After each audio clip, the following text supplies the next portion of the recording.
Hey guys, how's it going? November 29th at 8:13 p.m. Just hanging out at Barstow here with these guys. Oh, at Barstow. I'm at Needles, you idiot. Yes, I did say Needles. I'm curious what these trains do when they leave the territory. Now, you guys might be wondering. First of all, I watch here. This is me. This is what my California is like on a server has more to offer. Do these signals work that way? Ooh. That's funky. I don't know if they always did that or not. Can't remember. I can't remember how it looked. But there's a train in there that I might take. But I'm curious what goes on here. Other than the train taking off. I think it just... I forget if it just disappears off of mine or... exactly what happens.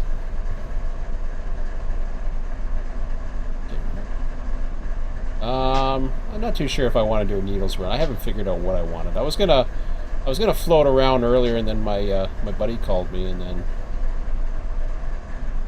you know, then I was on the phone. Here I am now. So I'm gonna take this opportunity for now to think things over as to, well, this guy's gonna take off. While he's taking off, I'll shut up for a minute. Thank you, sir.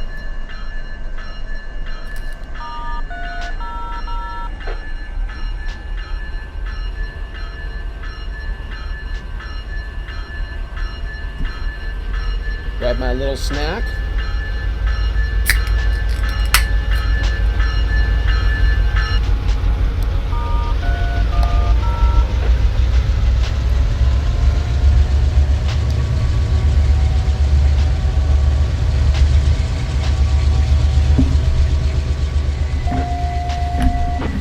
I didn't see what happens at the other signal. Does another signal go the other way? Oh, it doesn't. Oh, I guess you have to have the sub for another signal to go the other way. All right, let's just pretend we're back at the platform again.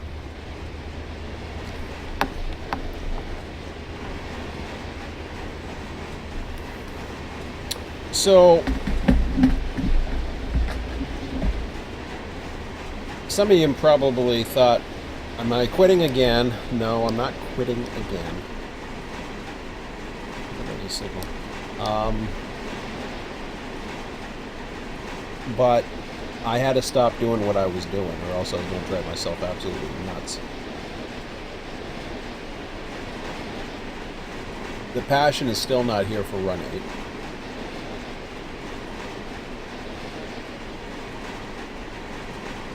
But it's nice to see another server that's something I can appreciate.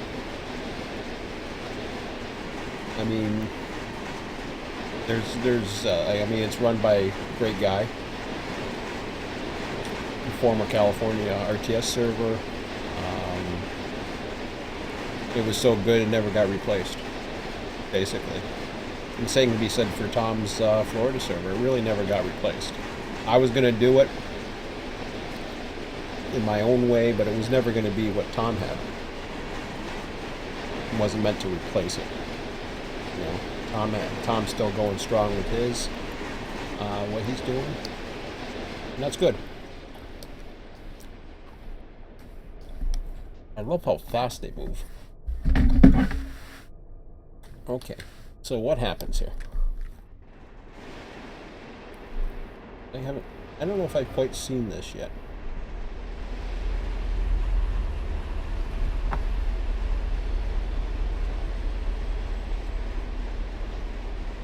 I imagine it just disappears right now. Or does it?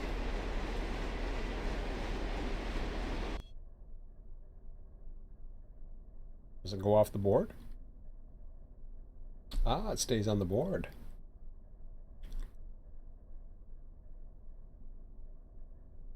So it disappears on my screen.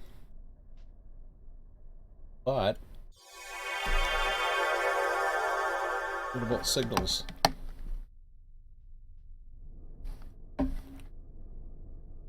Well, there's, I don't know. Is he fleeted up? The yellow light on the left side, unless he's got it fleeted up both ways. But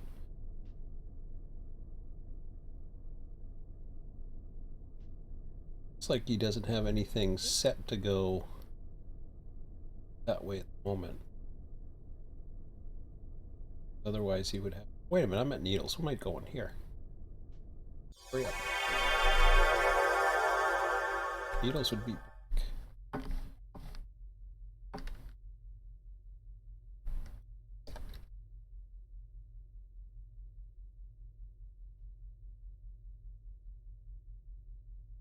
So West Needles is still showing an occupancy, which is in reality still there, but he's no longer showing on my client, which makes sense. It's kind of cool. And he gets far enough away from the platform in most cases where he just doesn't disappear, which wouldn't really matter anyways. But now I was just curious about that. Yeah, now see, it went to green because he's off the board now. And just like that, here comes another one.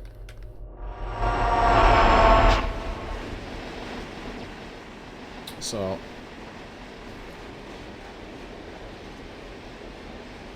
trying to decide what I want to do.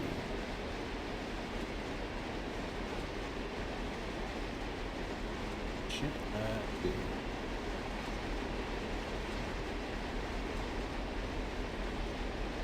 Kind of missed one going through here earlier.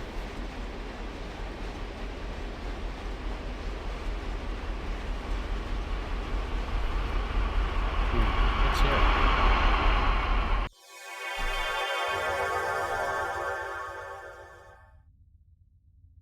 Thought there was something here. Maybe there isn't. Or is there one coming?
I'd do it.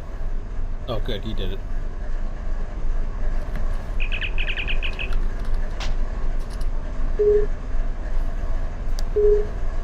Okay, that's our train.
Possibly.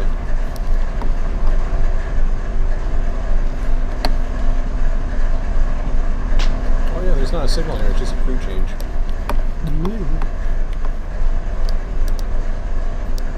Okay.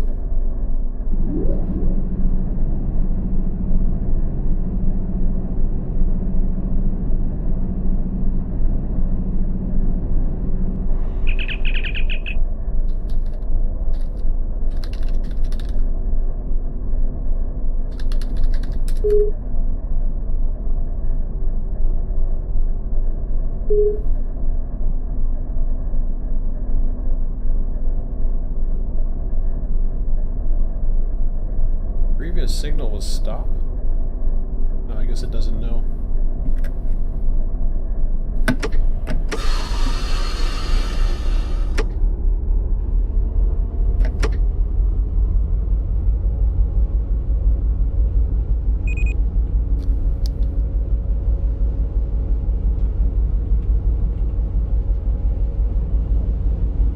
Okay, away we go.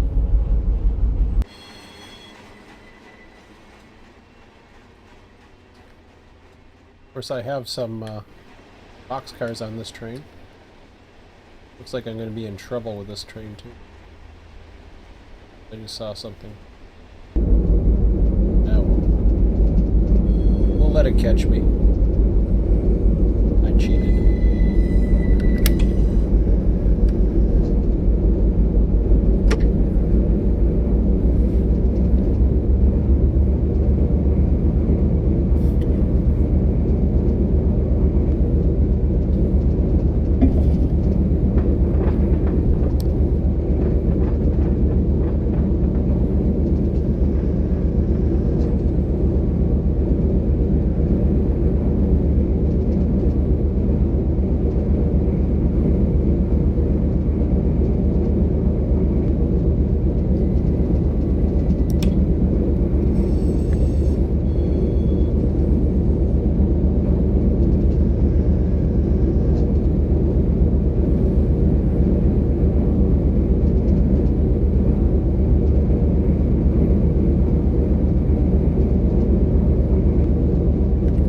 So yeah, I was going to get to the whole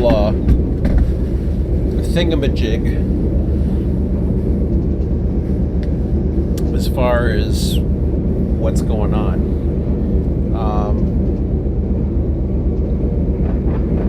One, I didn't have anything better to do tonight. Not to say that, you know, this was a bad decision or I regret doing this, because I'm actually looking forward to this. Because number one, other than hitting a detector, which is prototypical, it looks like I might hit the first one because I kind of saw something, but that's okay. I'll pretend I didn't see it.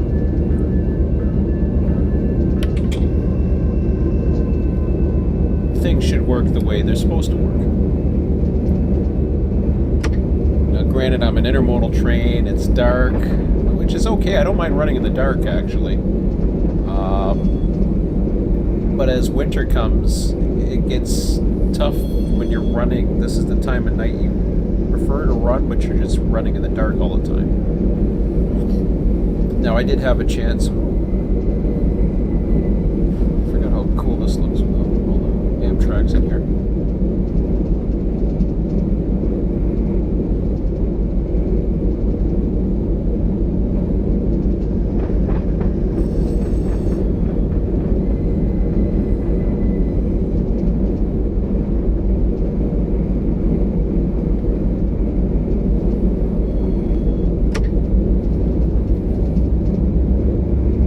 We should get some meats.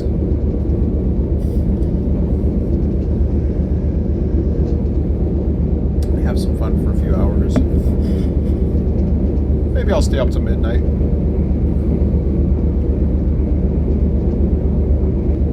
Oh, that's cool.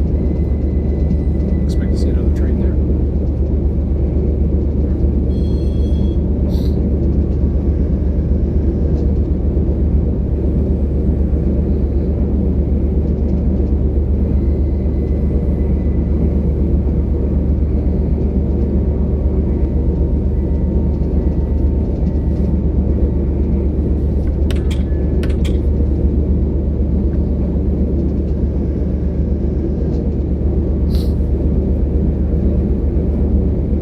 I've been kind of hard on Run8 lately. Not so much Run8 itself, well, but some of the frustration that's just been boiling.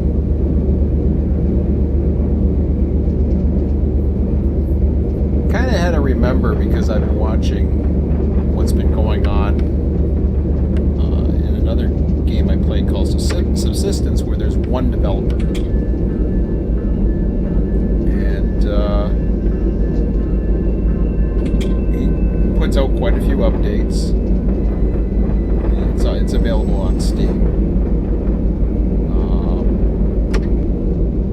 But, you know, there's a lot of people that whine and complain and moan, but there's also a lot of people that will defend them. And the cool thing about Steam, here's what I like about it. Say what you will about the Steam forums and the community, and, you know, they're a bunch of kids, you know, etc., etc., etc. Here's what I like about the Steam forums. Yes, there's moderation, but they let people have their opinions. And I think that is so important for people to have their opinions and their voice heard, without being told you can't say that about Run8, or you can't say that about, you know, whatever game, or you can't, you know, you have to say positive things. We're not going to tolerate this here. Blah blah blah. You can't.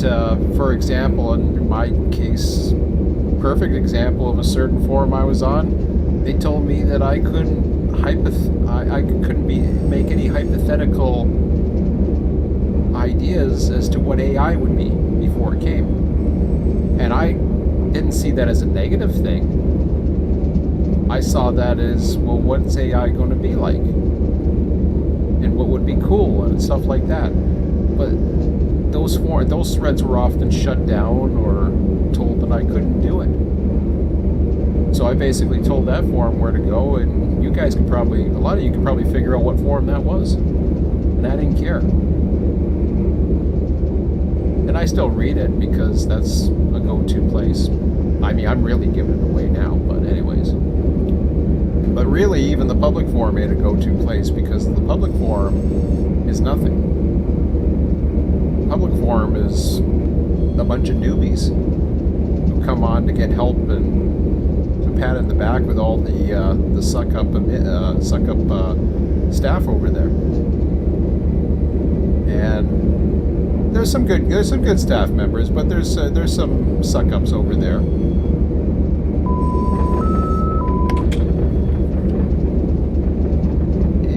You know, it kind of ticks me off that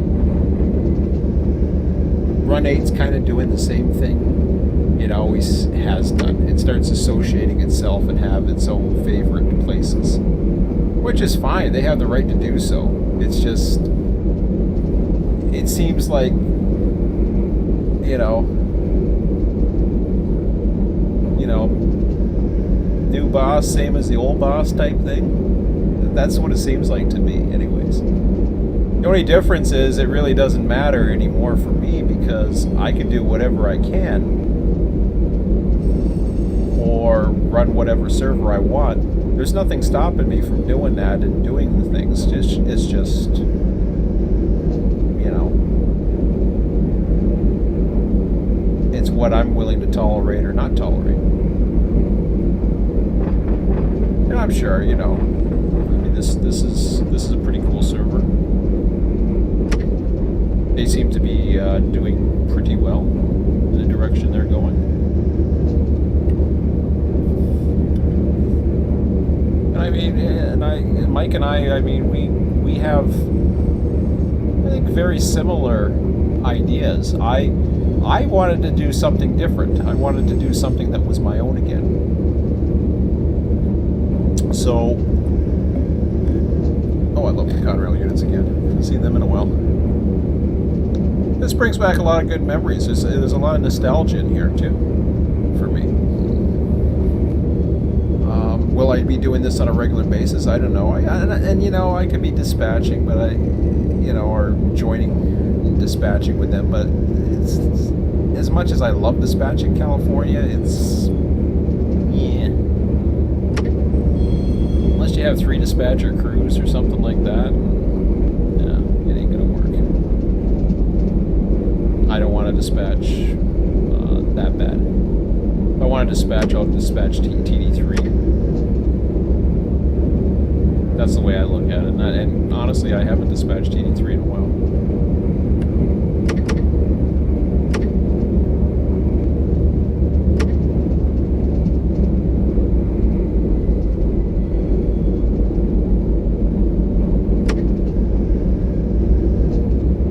Just concentrating on the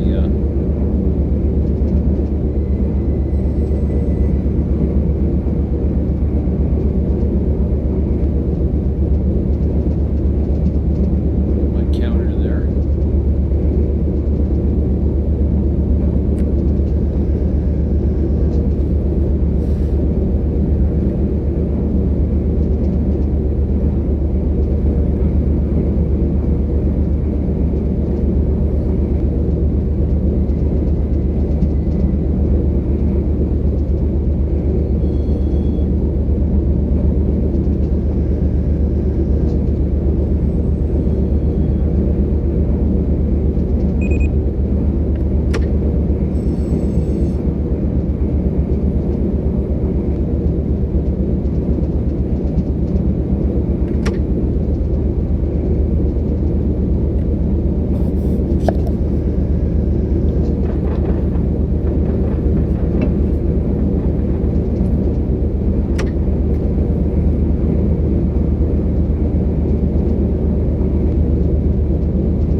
not too sure if that's too loud or what.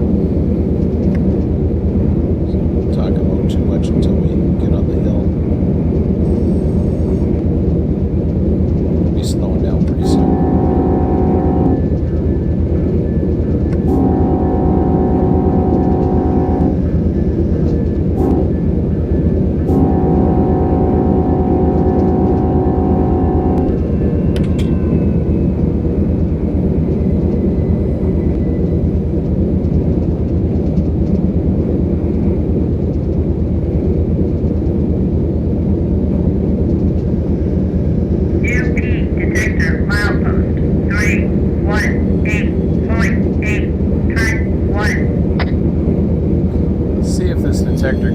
I got a funny feeling it's going to, because I saw something that caught my eye. Maybe it resets itself after a while, I don't know. We'll see.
When they added those crossbucks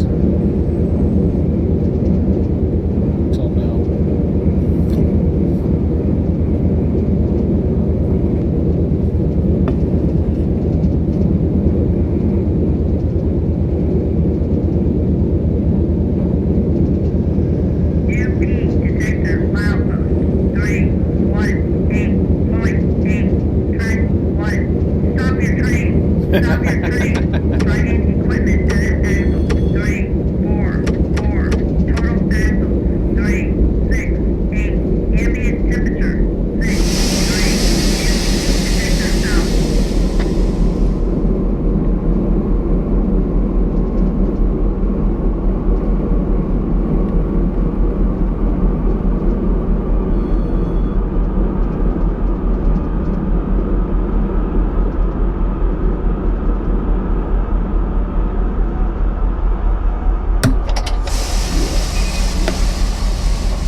Not too sure if he uses channel 0 or...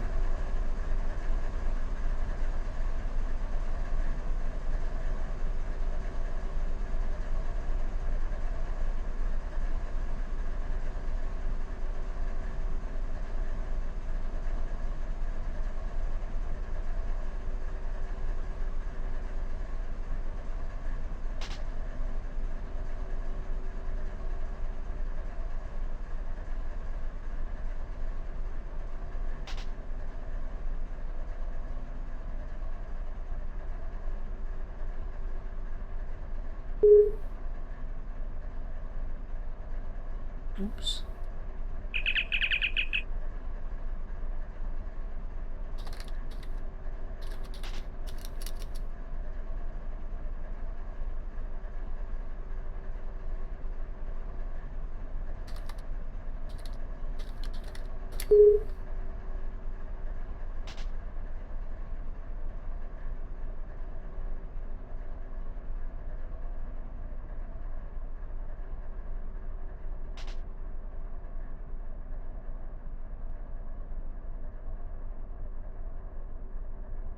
Yeah, I wasn't too sure. With one dispatcher, I thought he might be on 0, but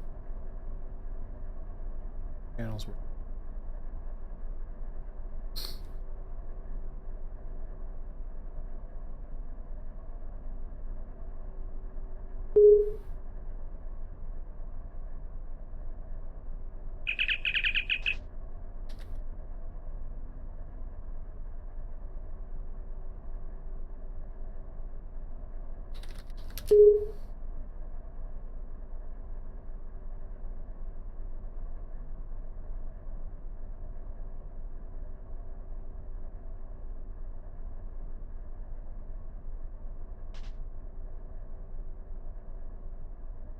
Yeah, I saw that at the end. Got a long way to go, too.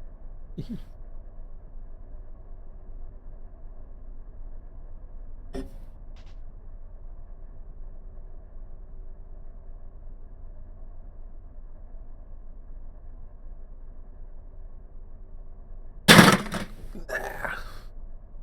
course, I could cheat and fly, but I spoil the fun.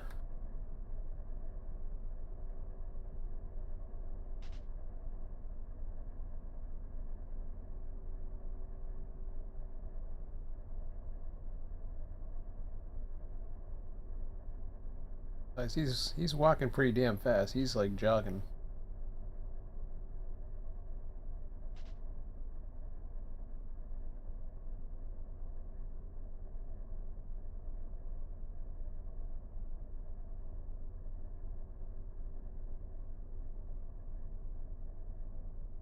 I forget the last time I had an actual defect. I knew it was coming too. I wasn't too. I wasn't 100% sure, but I was 90. I'd say 90% certain it was going to happen because I saw when I was going to check the back of the train, I saw the purple. I thought, ah, crap, called for it. I wasn't going to fix it. I could have.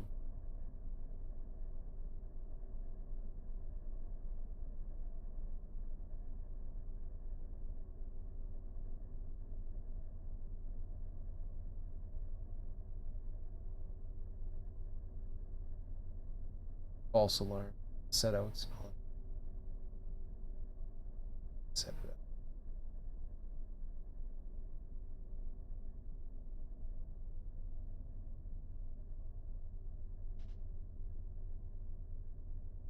I'm just.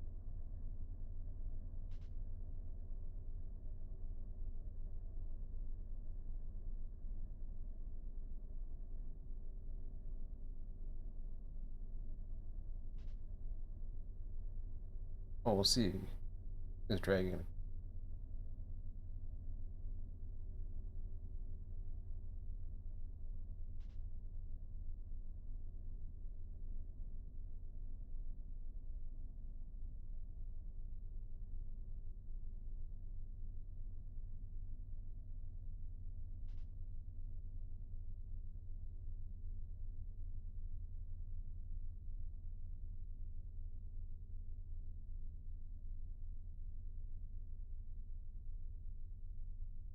So yeah, I was saying like as far as the differences between Mike, I think. Um, well, at the time, I had the same ideas as far as as far as staying 24/7. I know that. The only thing I think I was pretty big on was keeping the 100% actual flow of the trains. They've had to reduce it, obviously, especially when you have one dispatcher. Um, and that was meaning that there was less time to. It was getting stressful for.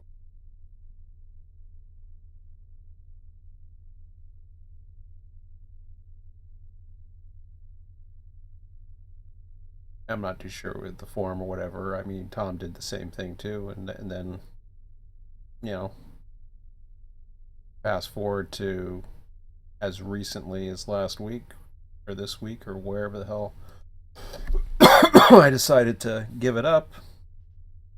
That for or not give it up, but at least put it on the side for now. Is Florida's on the shelf as far as I'm concerned.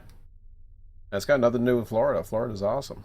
It's the stupid ass errors with the hump, and apparently it doesn't happen too much in California. But I think their yard is a little bit shorter, so the strings, even when they get close to capacity, they don't cause the issues as much.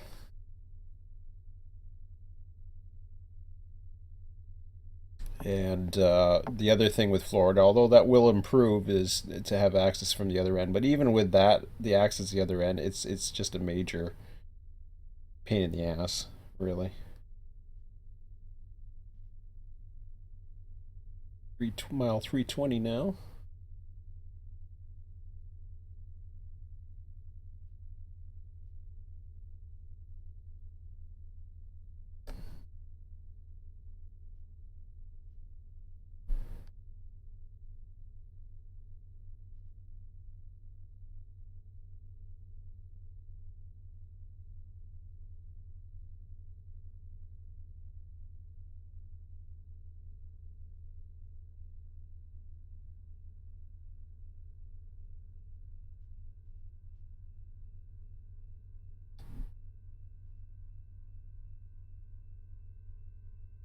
I mean,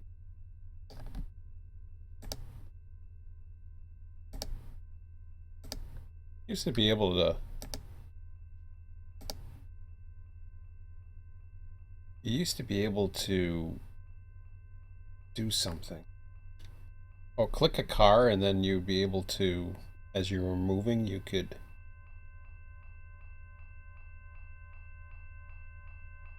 It would move, and you could tag all the cars as you were going along. It was kind of cool, but can't do that anymore. Usually, when you got into that window, it would suddenly lose its focus or whatever the hell it was doing, and it would just go ahead. I think you've been able to do it since version 2. Quite frankly, I haven't tried doing it. It's the first time I've been trying to walk in a long time. This far, anyways.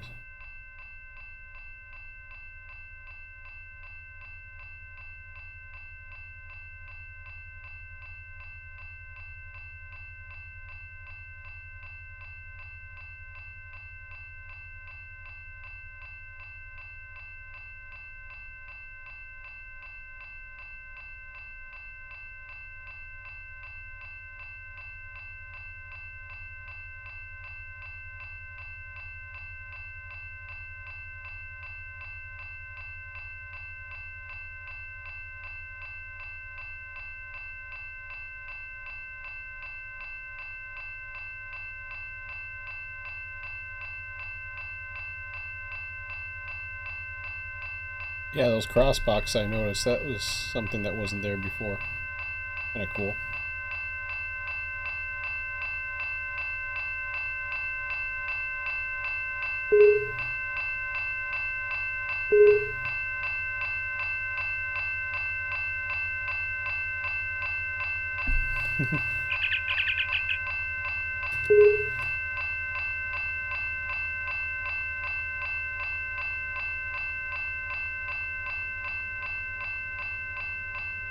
Yeah, as a dispatcher, I appreciate it too when these little things. It's too bad the AI. It's too bad the AI trains don't. They never get hit by a detector.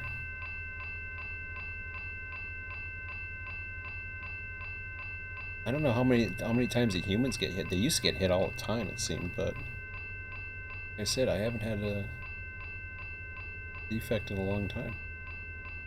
I saw it before I left. I was just like, yeah. Wasn't really doing an inspection. I suppose they could have done a roll by, and there a rule that they have to do a roll by. Yeah, I don't think they did. Some out of courtesy they'll do a roll by, or they just hit the beans and said screw it.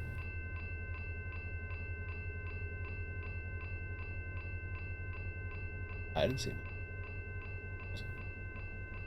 Say they sitting there for a while. We couldn't get there in time.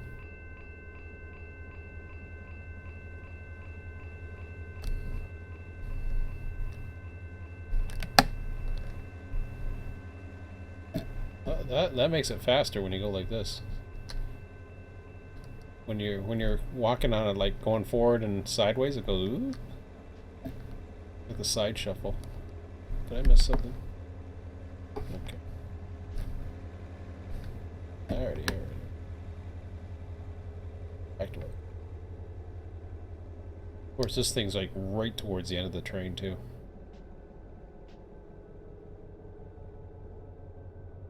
Man, this train's long.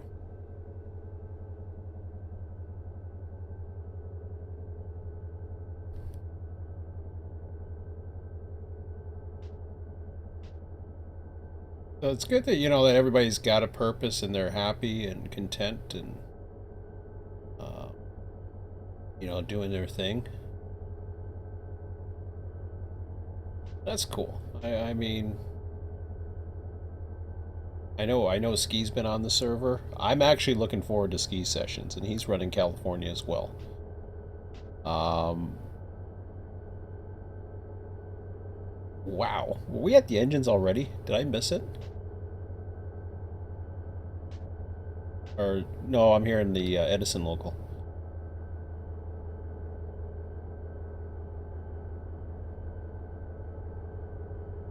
I say I better not have missed it.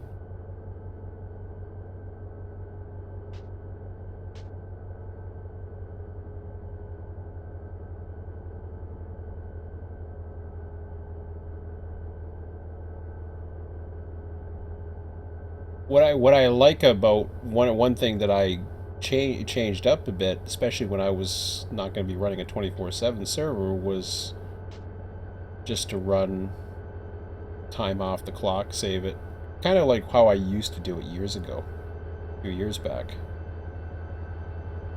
And then you get your daylight sections, you get your night. I liked running a schedule. Ski's actually not. He doesn't want to run the schedule, which I can't blame him, because it's a pain in the ass to do. Yeah, that's the Edison.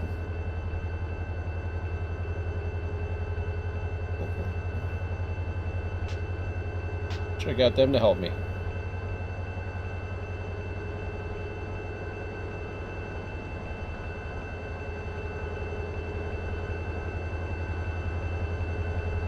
Sitting there that whole time, they could have fixed it for me. I betcha. Man.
Remember the time we used to have to count the number of axles. Put all these boxcars on this train anyway.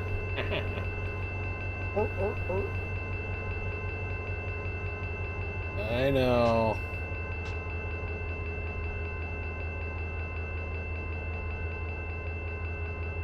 Haven't felt the need.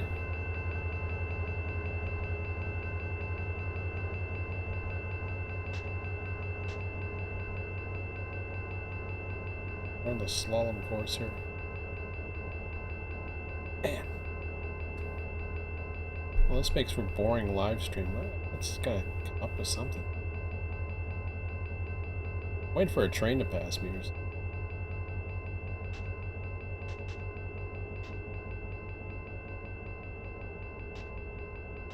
Of course, if this was a real bare table train, which is what it's supposed to be, and fake boxcars, I would actually have a full view of everything. This train is huge.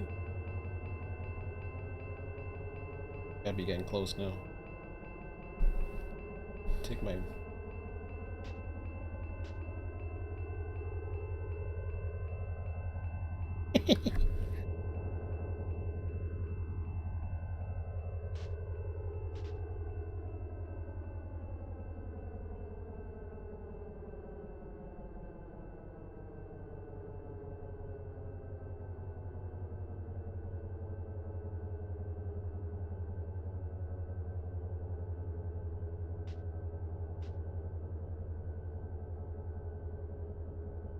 You guys seeing this on YouTube, you know how long it's going to take me to get back in the cab, so you've been warned.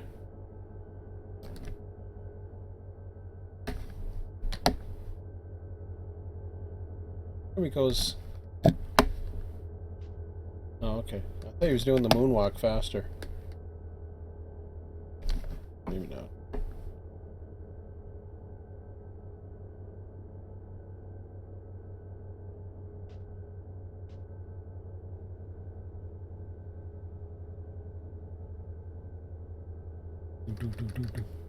Jumping and skipping. La, la, la, la. Jump, jump, jump.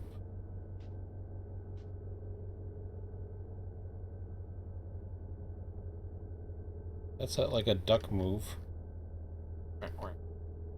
Jumping move. Oh, oh, there he is. Only one. I read that much of the report.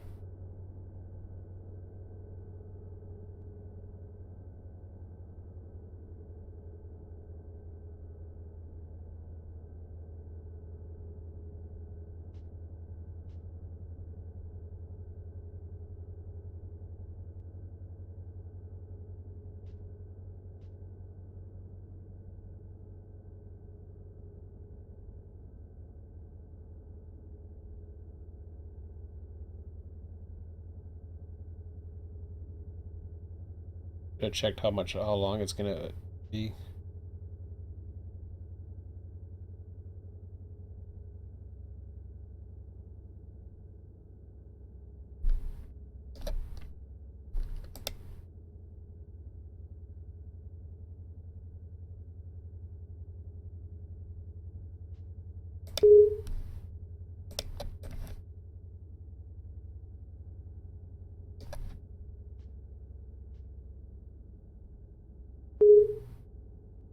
Okay, I saved that position.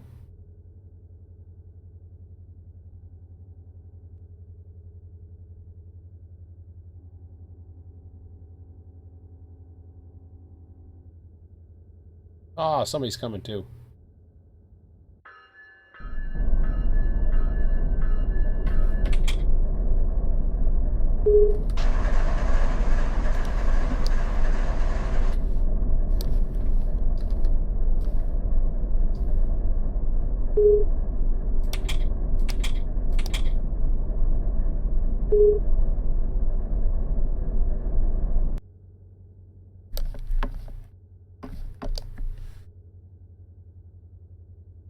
Ooh.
So I think the rule is delayed in block. UP detector milepost. UP detector milepost. 318.8. Track 1.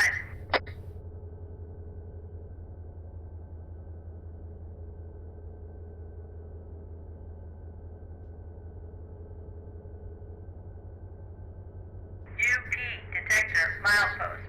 318.8. Track 1. No defects. No defects. Total axles 4. Train speed 0 mph. Ambient temperature 62 degrees. UP detector out.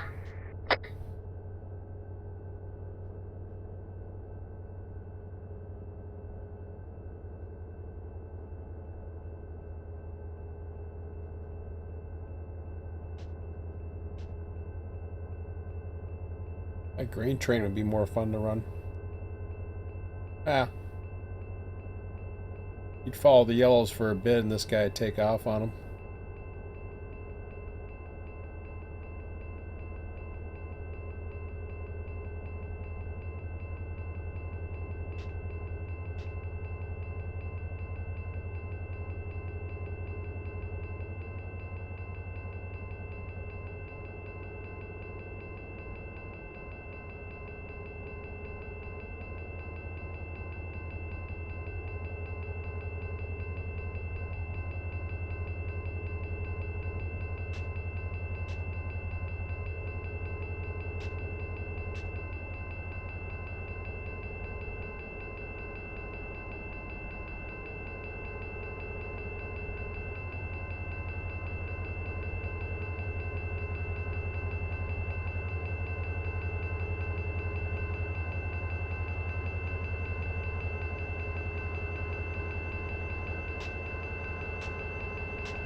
Hard to hold down the finger this long.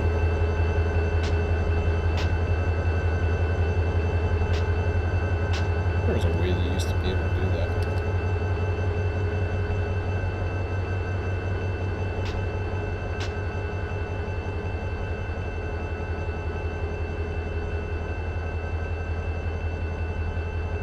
Ooh. Off to a yawny start. Stars are coming up.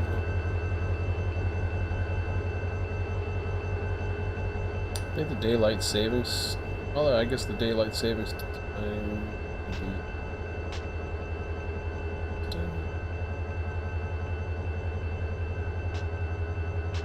If daylight savings time.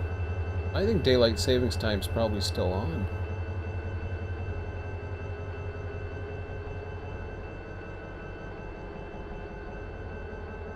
It should be dark by 5:12.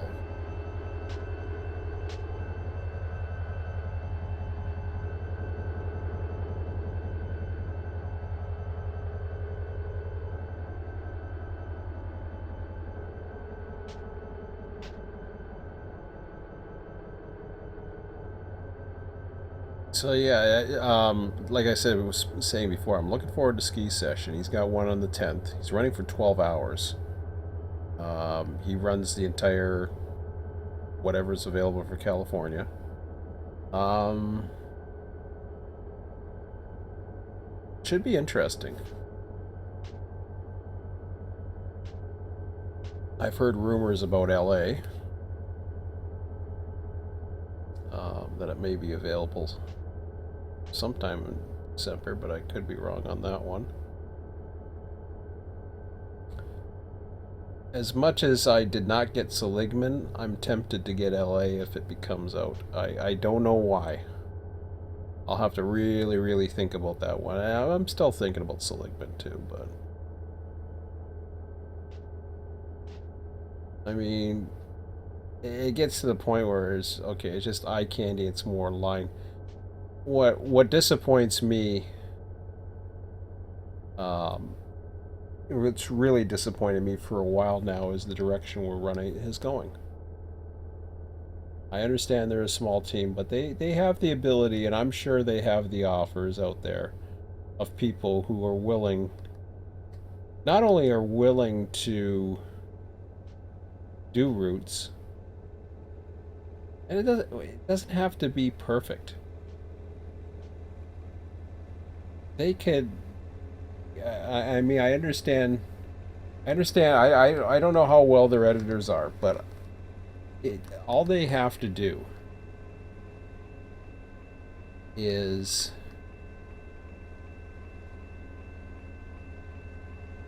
well, I guess they're still busy with I don't know what they're busy with other than building new routes and building more cars and stuff like that. I know they're still working on a few bugs with the program, but what are they really programming that's new? I mean, seriously, I don't know. Do they have something in store that we don't know about? Is there some secret? You know, that's they're just gonna shock us? Because when AI came, we all knew what was coming. And that was the cool thing about it. We all knew. That when we knew version 2 was coming, we knew AI was coming. We all knew. We didn't know what it was about. We didn't know all the details, which is typical for Run8. But we knew. Right now, nobody knows anything. Except those on the inside. A few more people know stuff if you're on the right forums, which is actually, I should say a few. A lot of people who are on the Deeple Plus forums know what's going on, or if they're in the right Facebook pages, they know what's going on. Which is fine. I mean, I get people telling me all the time stuff who are on those forums or whatever. No big deal. In fact, I know people who have been kicked off of those forums because of their association with me, apparently, or something, I guess. I don't know. Whatever. Like, grow up.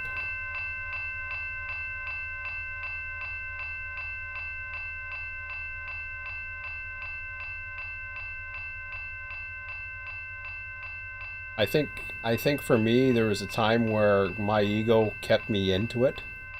Kept me in long enough to try to prove that I could still, you know, produce an RTS version 2, that I can still do this.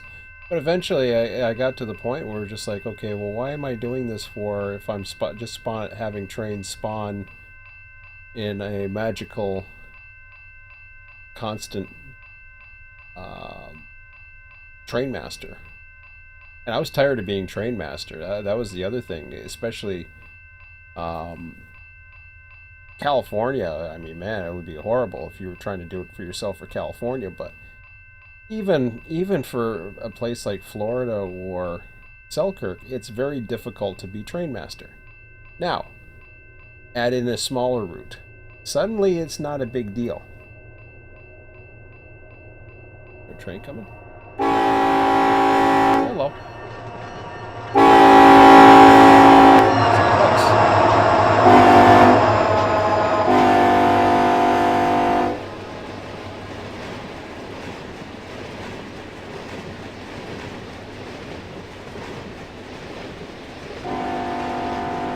That's cool.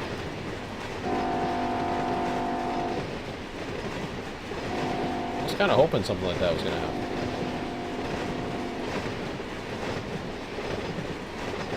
Well, the good news is I see a green light.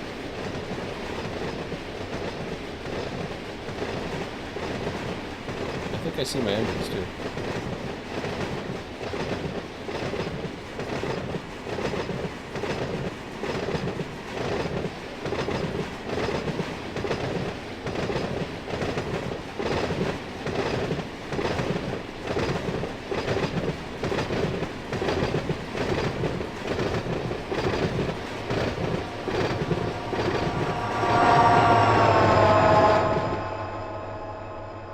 Oh wow, we're only at 320.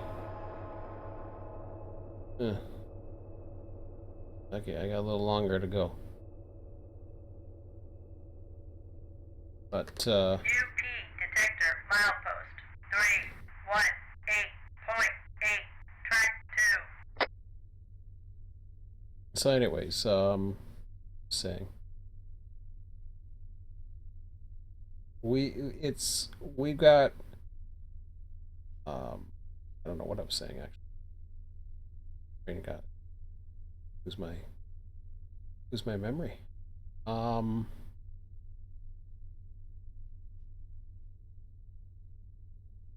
so yeah, small routes. If you could have just a bunch of new smaller lines,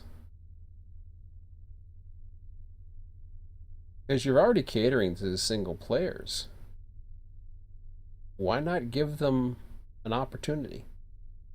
Why not give the smaller groups the opportunity?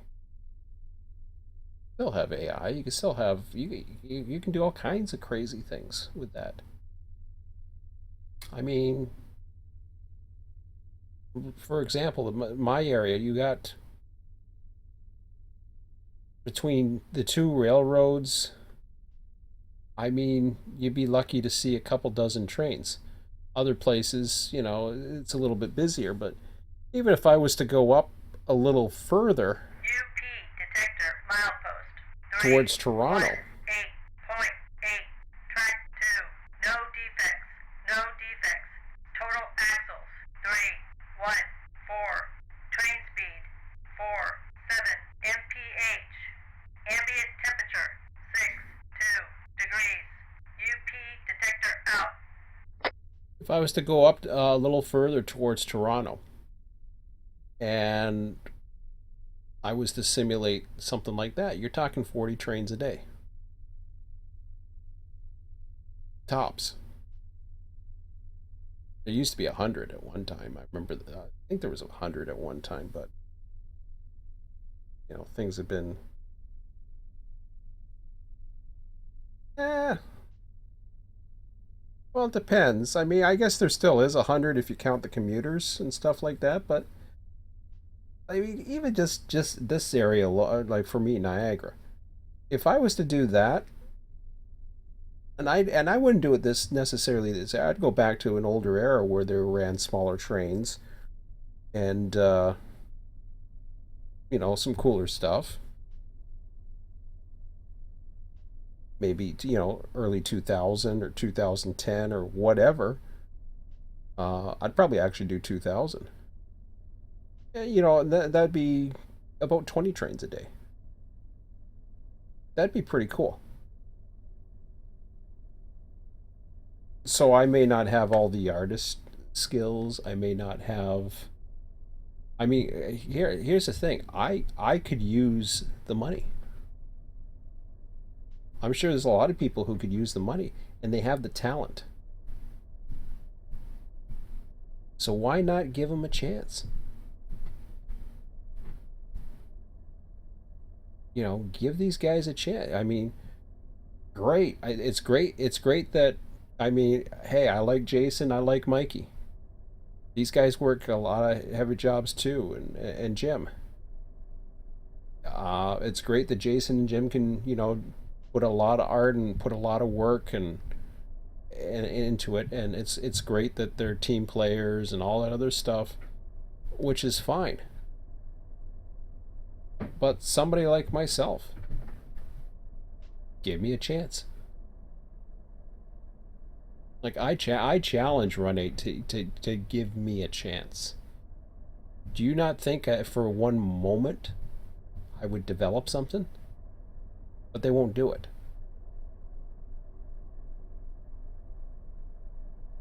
You know, and I can't get into certain things. Let's just say I'm going to get myself into trouble if I keep talking. Okay?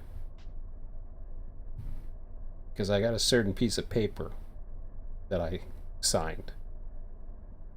But that's all I'm going to say. I'm not going to say anything else. But there's got to be some people out there who want that opportunity or have asked for that opportunity. You know? I'm saying too much. It's gonna get me in trouble. No. It's just even for those that have the talent and the experience, I'm sure they're out there. And I know you gotta try. I know you have to. You know, let these guys take the risk. Let these guys pay for support. You want to develop something? Fine. You have to pay a support contract, or you pay an extra fee to build a route, like some type of support contract or something. Or better yet, do what Microsoft Train Simulator did, and have their editors not supported. Then guess what? You're on your own. You figure it out. I'm a programmer. I can figure it out. Trust me. I can figure it out. You write a basic manual and something. I can figure it out. I hear editors might be coming anyways, so maybe that's the direction they're going. I heard a rumor about that a long time ago. We'll see. But it'd be nice. Honestly, it'd be nice if they want to keep things controlled. It'd be nice for them to franchise out opportunity for people to develop. I know one guy who does a lot of stuff with version 1. We all know who I'm talking about. I'm not a big fan of what he does, only because I think whether or not he has approval or not, I don't like. I mean, I think that just causes more people to get pissed off than anything. So, you know. But anyways, we're here. And we got a green light, so that's a good sign.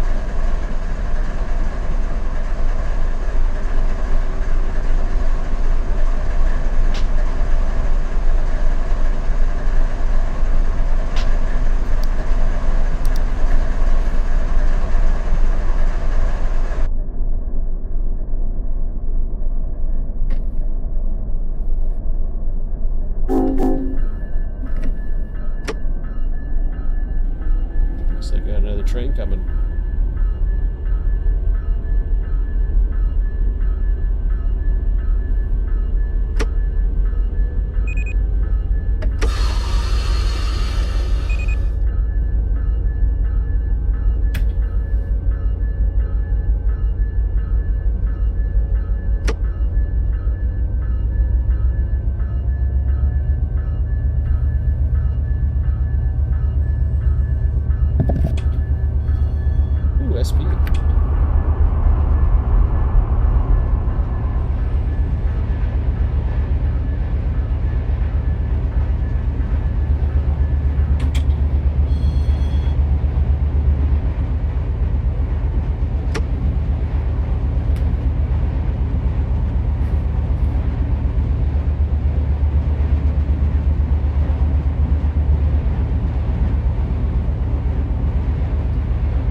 in a while.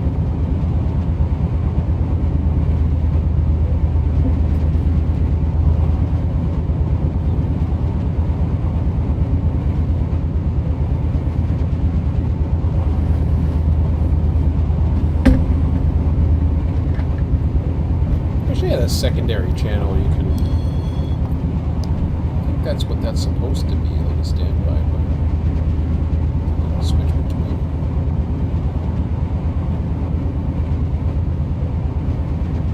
That's okay.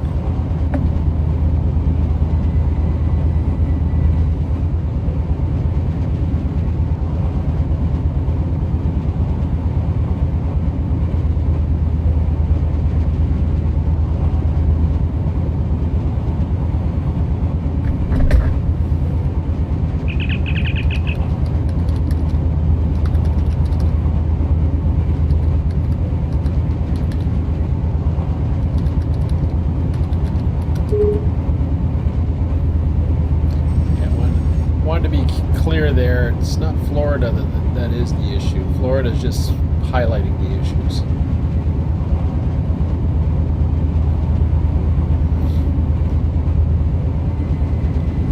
Got nothing but respect for Mikey and Selkirk as well.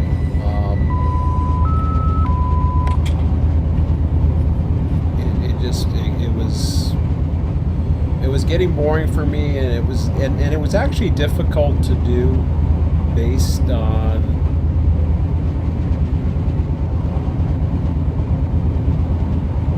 Run8 doesn't Run8's current limitations doesn't help it.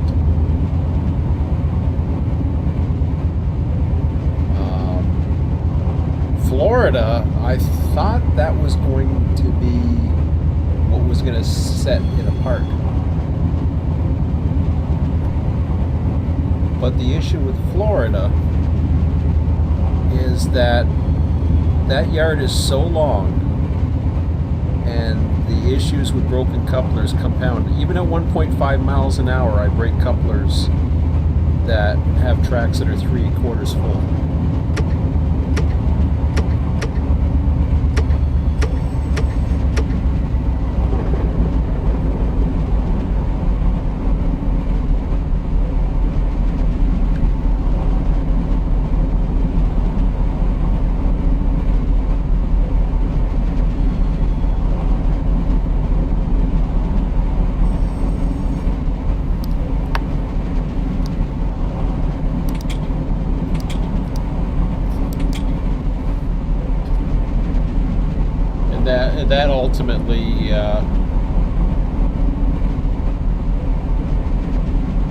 That ultimately led down to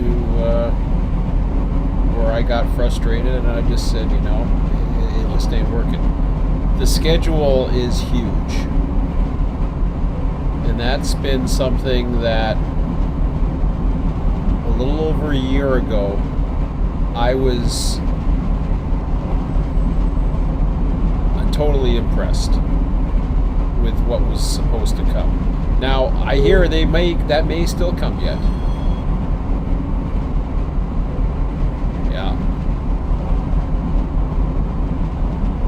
Yeah, so Seligman, I have no interest in Seligman. Pay attention to what I'm doing. But no, Seligman, I just don't have much interest at all. I think, I'm just trying to think now if that, I could, I suppose, but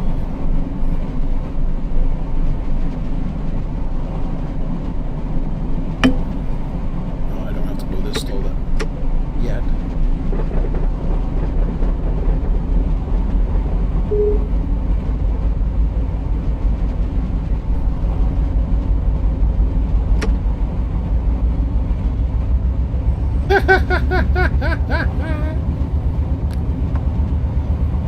Yeah.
That button is the right alt button. I don't know what it's hitting.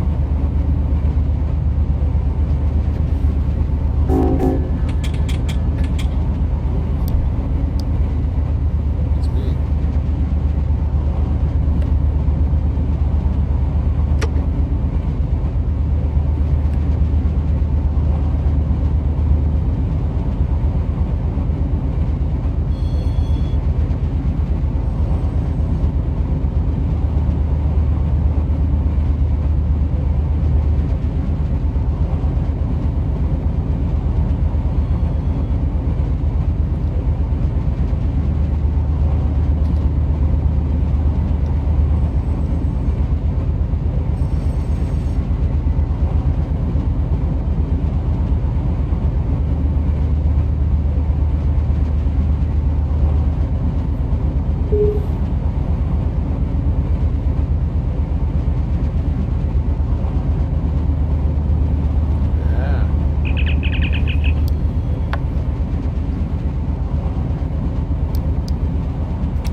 Couplers, pump controller errors. I don't, you know, I'd have to try Selkirk again and see if it's such an issue. Let me just try that here. Yep, definitely the alerter. I don't use the keyboard. I usually use my rail driver. So.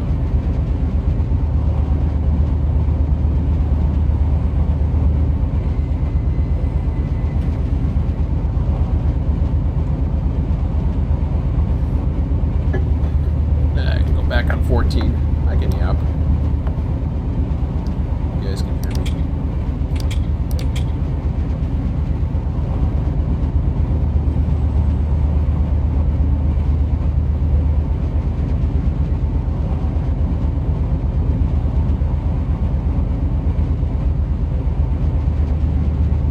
You on? I don't know if Anya's on the live stream or not. You shouldn't. Well, he probably isn't.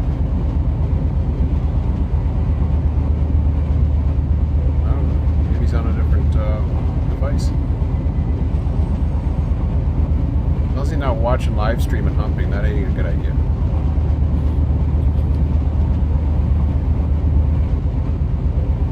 Well, no, he's usually, his ping rate's usually pretty high, anyways.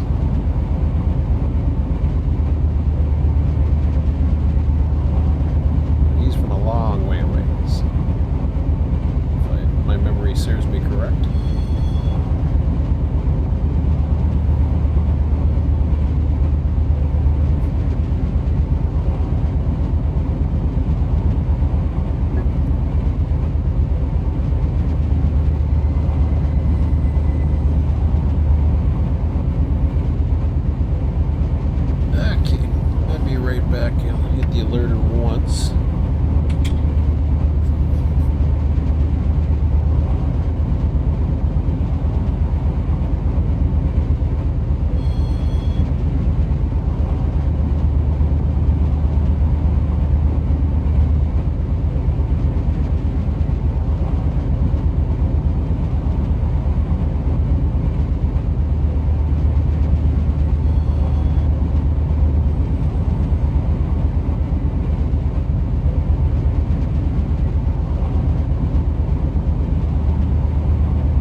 if I recall this, I won't get a better grade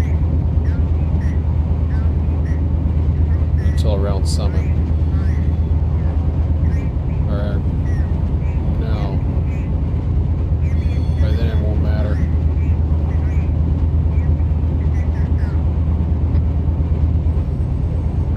I could be wrong.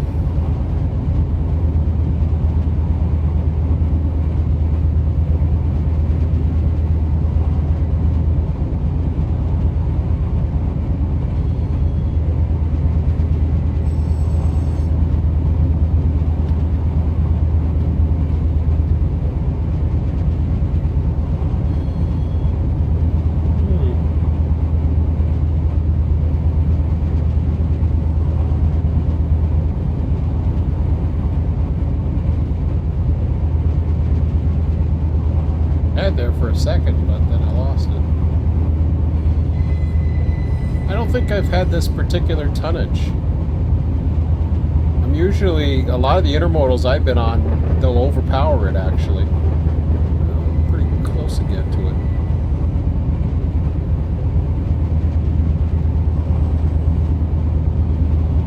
I want to hit the sweet spot if I can. Not that it matters. I can't get past 22.6. Which is interesting, because I think there might be a spot where I'm going to need it.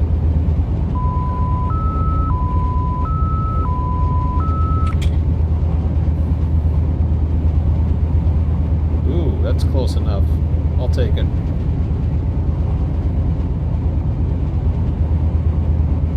I was trying to get 23.0, but I'll take that one.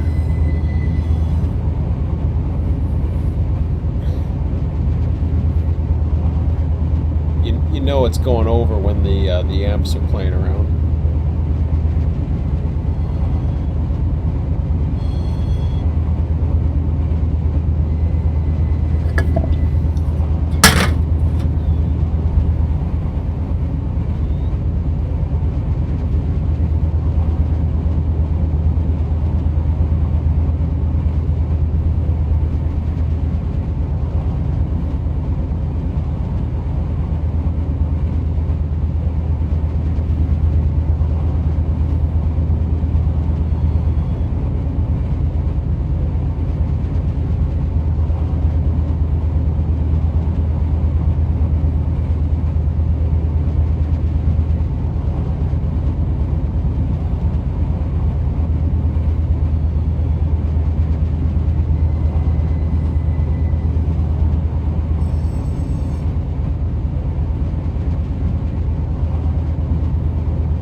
Go.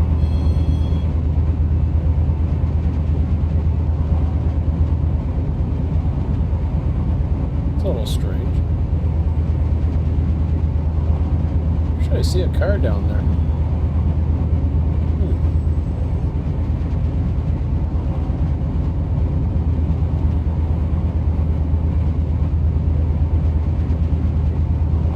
Yeah, admit, without getting those bear tables, it looks kind of stupid to have a box car.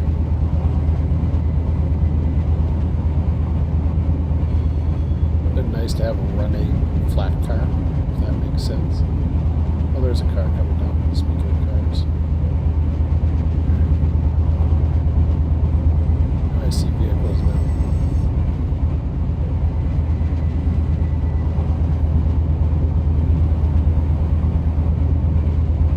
But you don't buy the payware, you can't gripe, right?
It's a fair-sized train.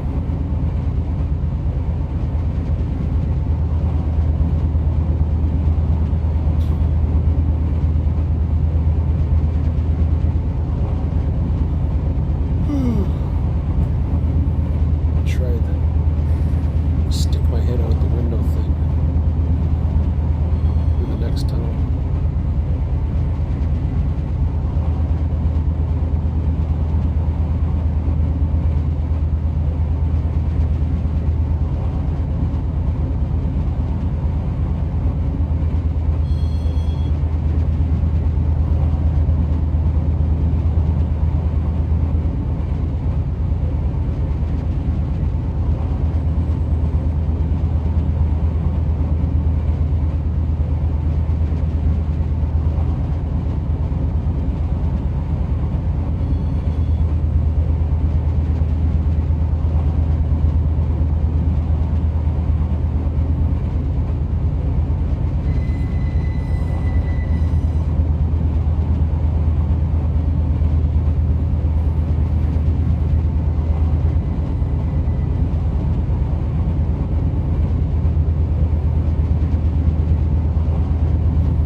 Looks like I'm still 23 though. Surprised.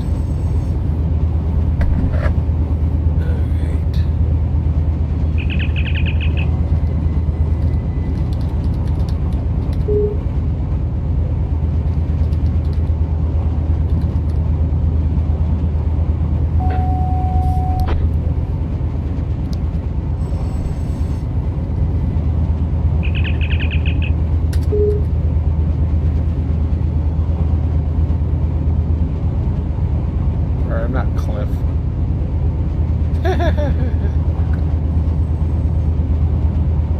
Where am I? Been a while.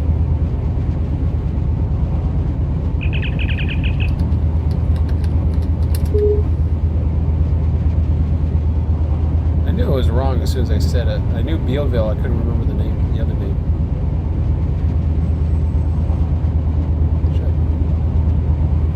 Should I peek?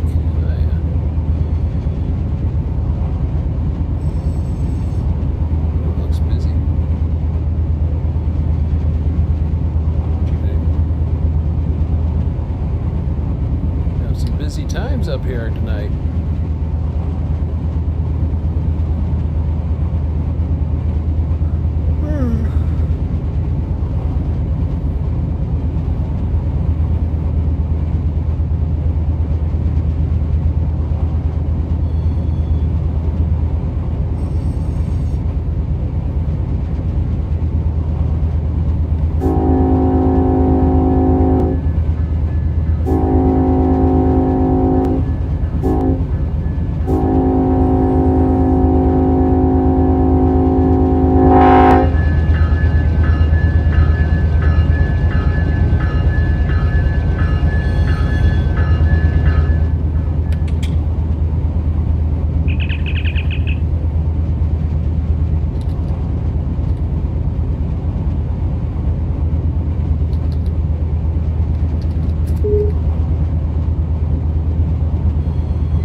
That's not a diverging approach. That's a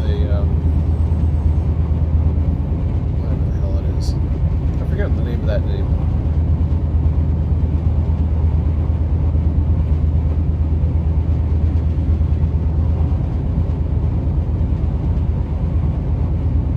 Diverging medium.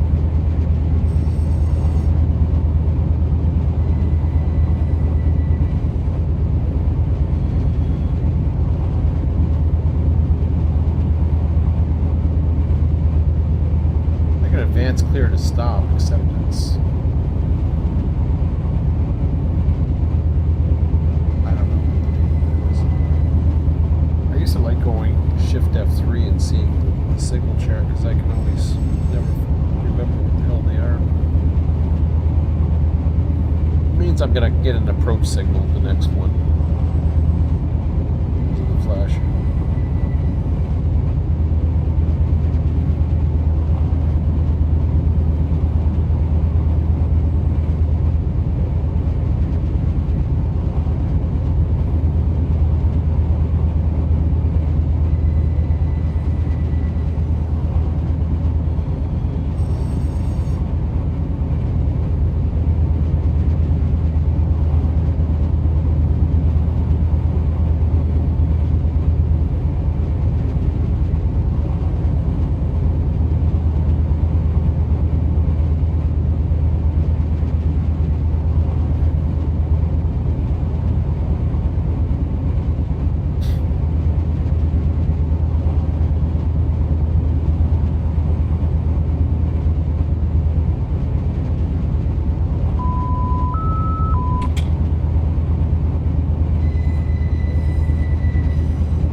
vehicle?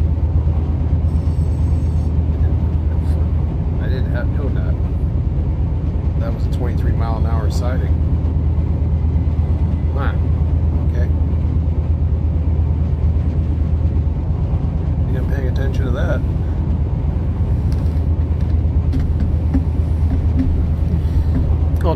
I'm looking at the signal right there, diverging approach medium. Okay. Now I get it. Just read what it says, it'll tell you. Okay. Nice running meat.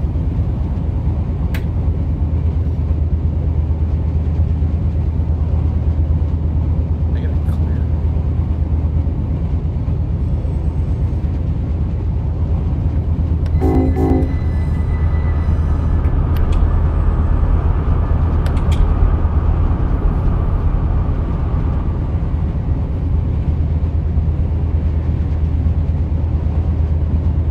Why I get it clear in the sight.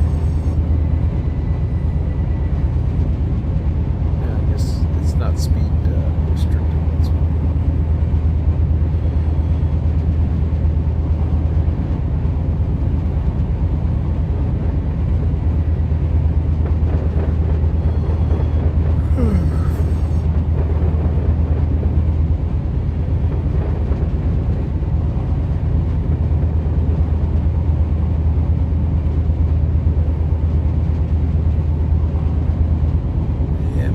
Christmas, I'll buy me those cars. We'll see. Those box cars are really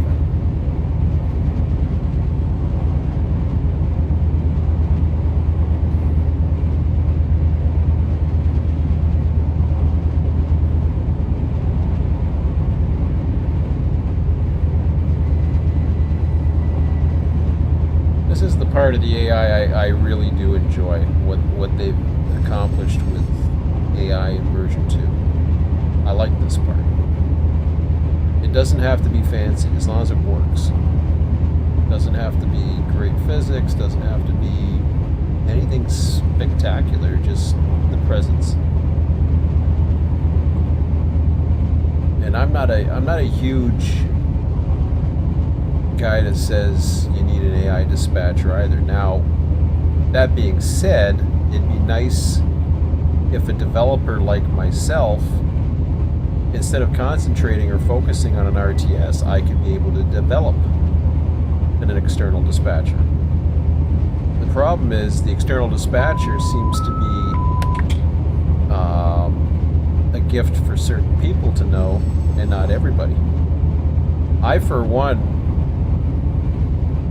have designed, and I may program this, actually I may program this with my son. I may program a proof of concept that I can do an AI dispatcher. Because I have the design. I'm getting my son into, he's only 9, I'm going to get him into some basic stuff. But sometime this winter, if he progresses along fast enough, I may want to get him into get him involved in the AI dispatcher project with me. And if that happens, all it's going to be is a proof of concept that I can. It's not going to be anything fancy looking, nothing good graphics, just something that I can prove that an AI dispatcher works for my own enjoyment. Maybe use it as an assistant dispatcher. See how it works. Ideally, I do want a second stream of income. I mean, I've been really scared lately of where my finances. Not so much my finances. It's nothing worrisome. It's just I'm still spending more than I'm making. So.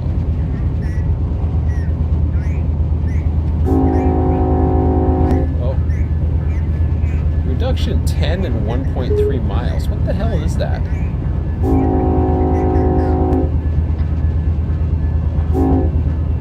was gonna say it.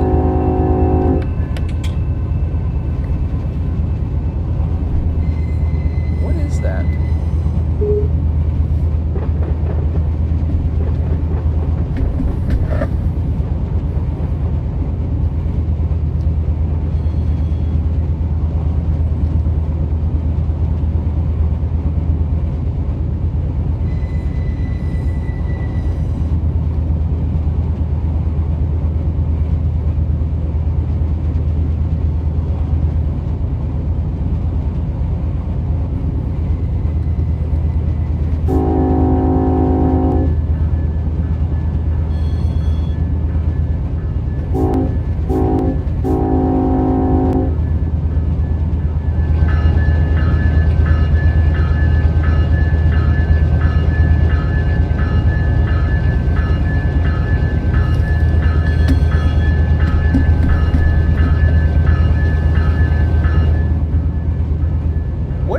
reduction 10.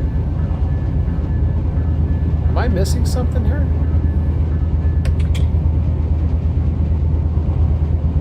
It says reduction 10 and 0.8 miles. I don't understand that. That sounds like a manual switch.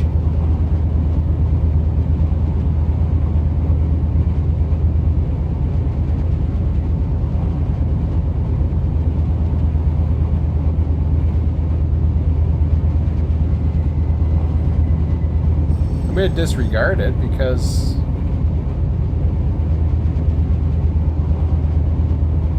I just had a green dwarf.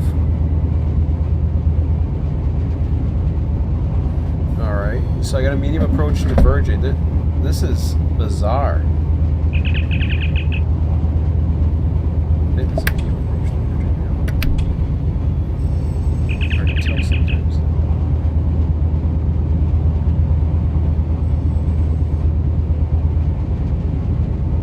Let's approach medium. Pardon me.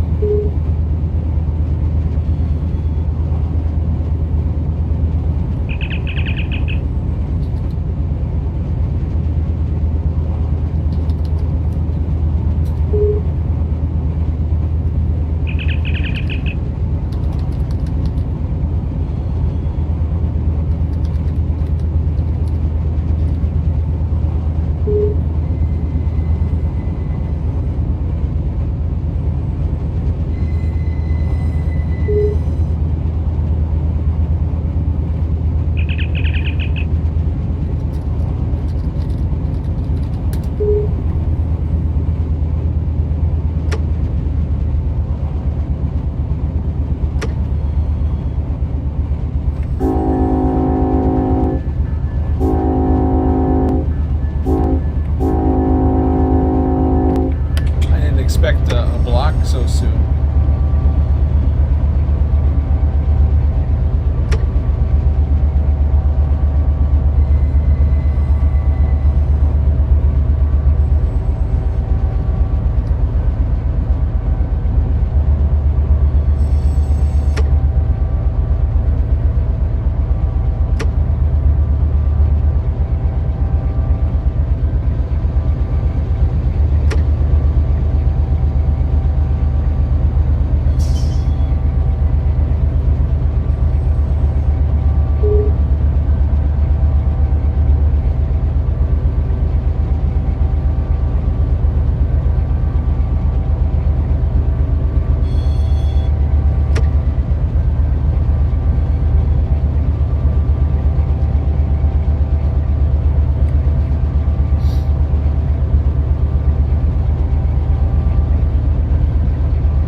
First time I didn't see it.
To see how long I could there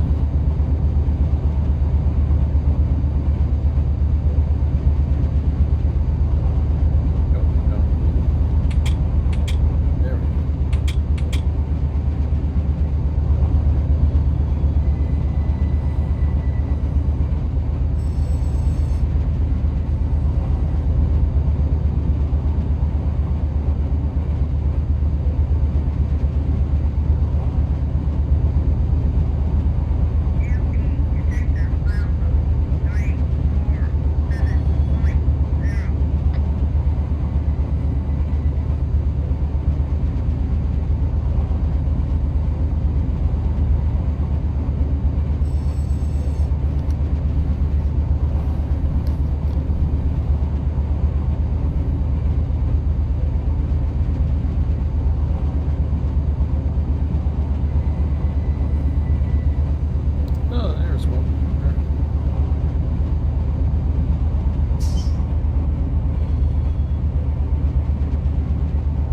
Is that the green train? Oh, it is. Cool. I love that. Yeah, just rolling through Calenti.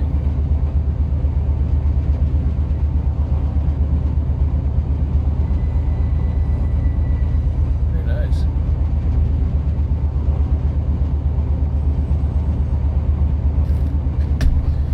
Looks a little different in the dark. Yeah.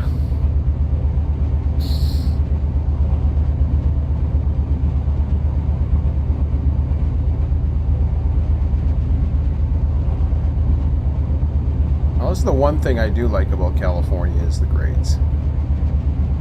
I enjoyed the grades.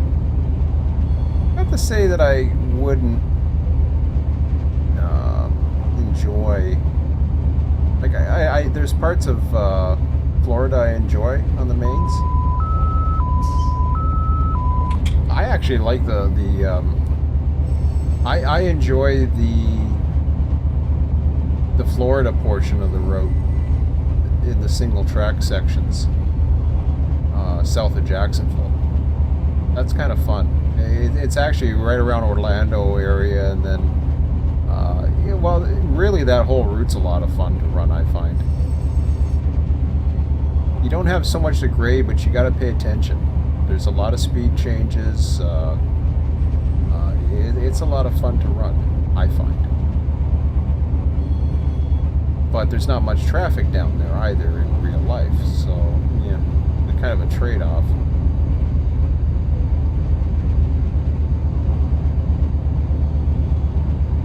Waycross is interesting. Really, Folkestone with the double track, kind of boring, but it's still kind of interesting. I don't know if I've really got it up to where I really wanted to get it up to anyways. I wasn't too happy with the TD3 data.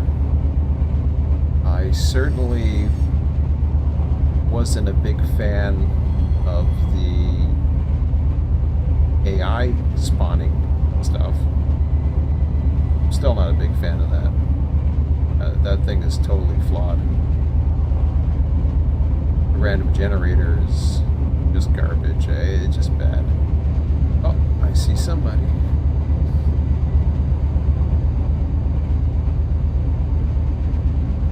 Gonna have another rolling meet. Got 2,500 to go.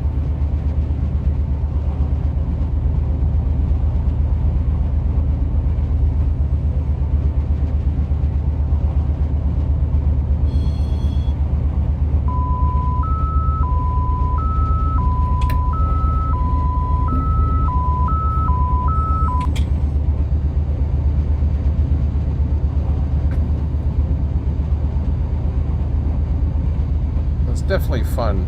Yeah, Mountain Railroad's always been fun with me. Kicking Horse Pass, yeah. CP, I've always loved that route. It's a little crazy having 4 engines, but that's what the AI crap does for you, you know. It is what it is.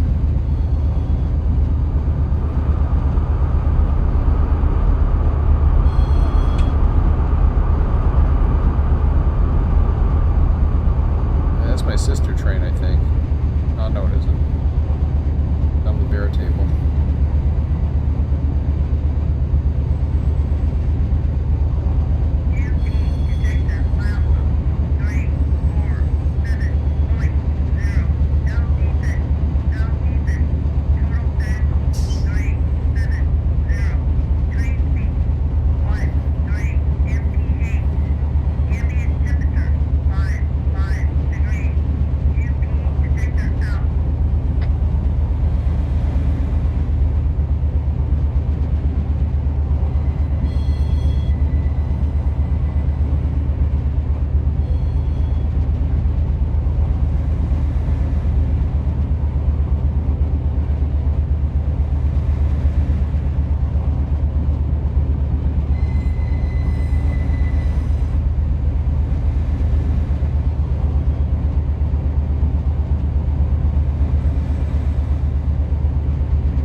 necessarily like running the mains and the single tracks, but I know I was getting kind of fatigued of just running trains for a while, even with the AI. So once you start seeing a bunch of them, you see them all. I mean, yeah, you see different cars in it. It's just eye candy. It's being able to master the various demands of signals and the speeds that make it interesting.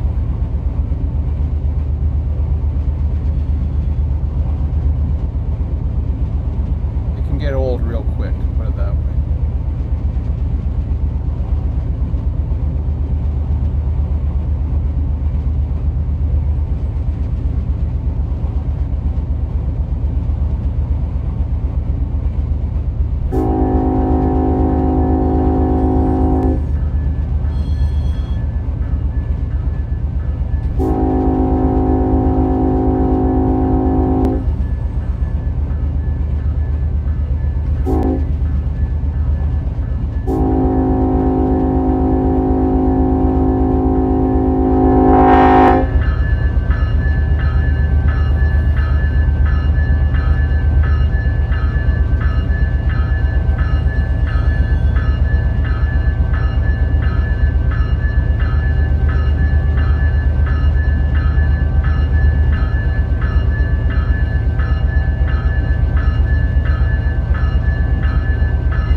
After that. No, okay, so I'm going to be following him. And one coming out of cable. It's interesting.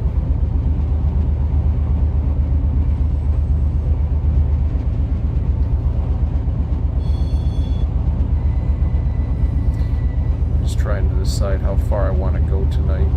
If I want to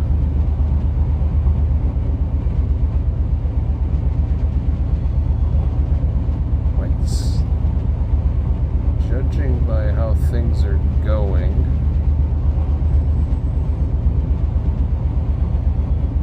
I may stop at somewhere around Cable Cross over to Hatcheby area, but we'll wait and see how it goes. What's behind me?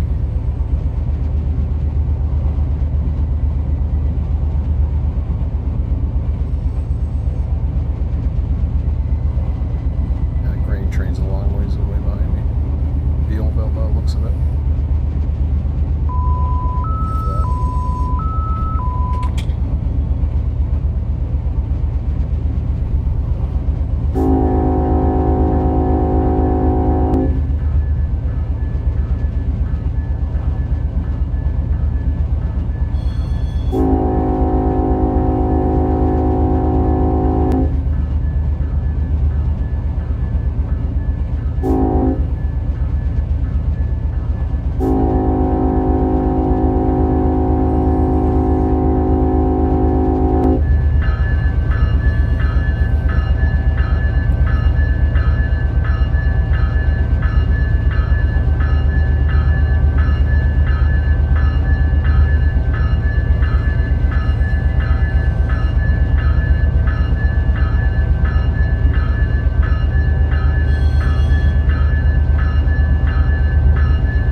what I was thinking, just looking at the way the board was going.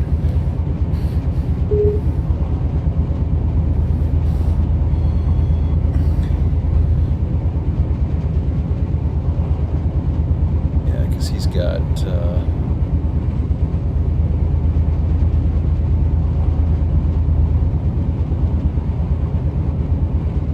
Oh yeah, he's got the one at Marcel or.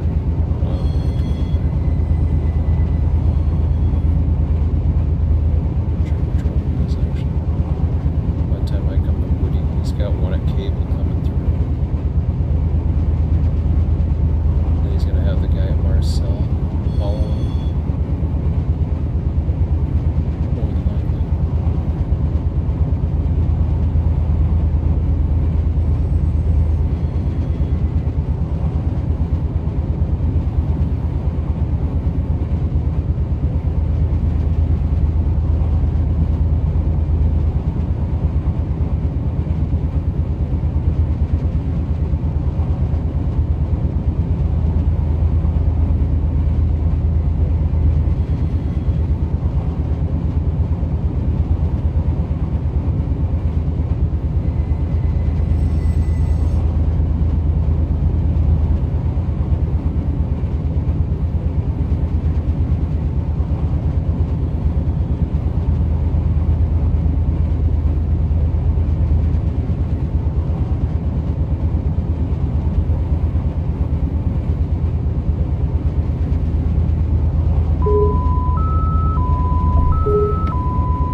Usually I don't cheat. I like to see how the signals play out and that. But when it gets towards the end of the night, then I'm thinking about AI and I'm thinking, okay, let's see, where am I going to end the night? And that was the thought I was getting. Well, it feels like I'm going like 50 miles an hour now. Okay.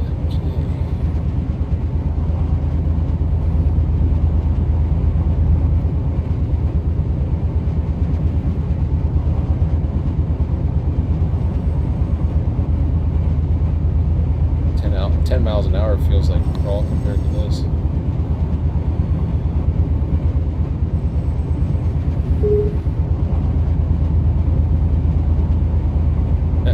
Thanks.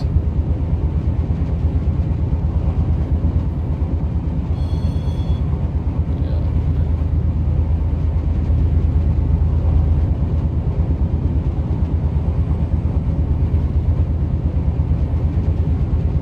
If I wasn't stopping, I would have gone up to Cable. At least there I wouldn't be delaying anything.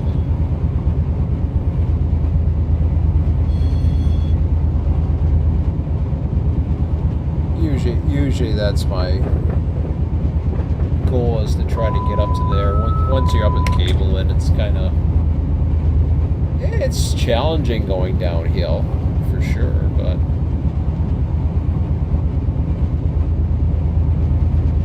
keeps you awake actually. This is pretty much read the signals autopilot right now. Kind of like coming out of Needles, except it's more scenic. UP detector milepost 347.0. See if this detector hits me. If it does, I'll end it here.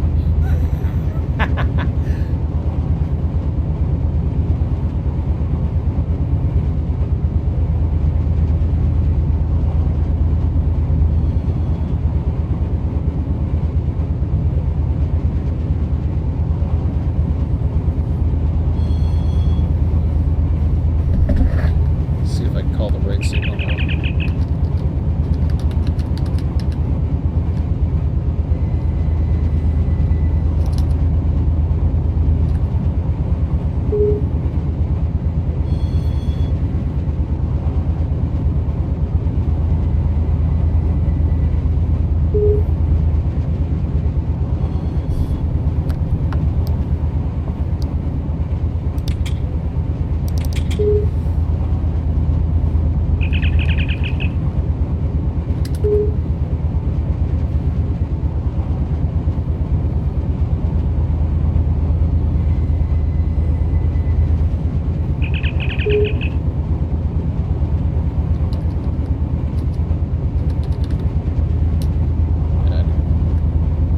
stay on 0 now? I was gonna say it in the chat, but I don't need to.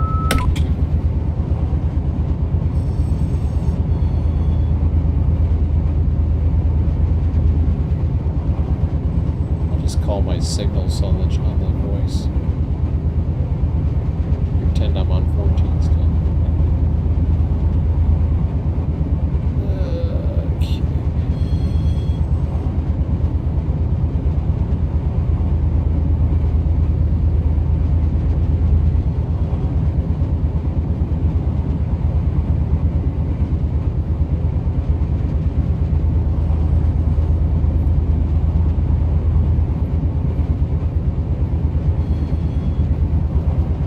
See if I can stall the train.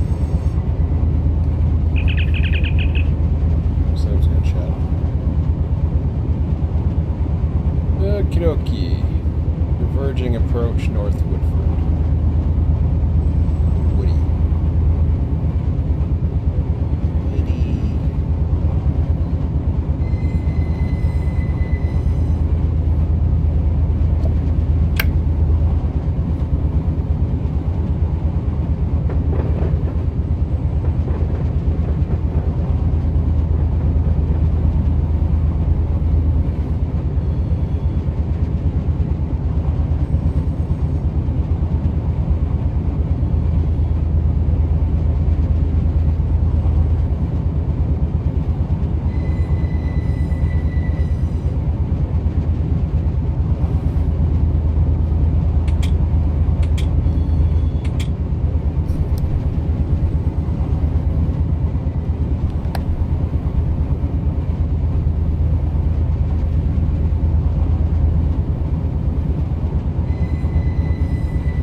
Hell's the damn moon.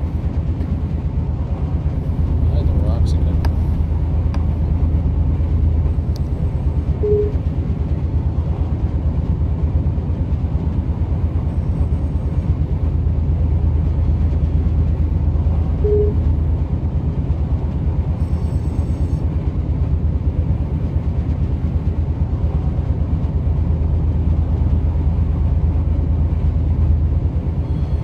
Yeah.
out there before. Alright. I remember I seen it in the daylight, I just haven't seen that at night now.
It's weird how that's giving me access now, but I don't remember it being there before.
Gee.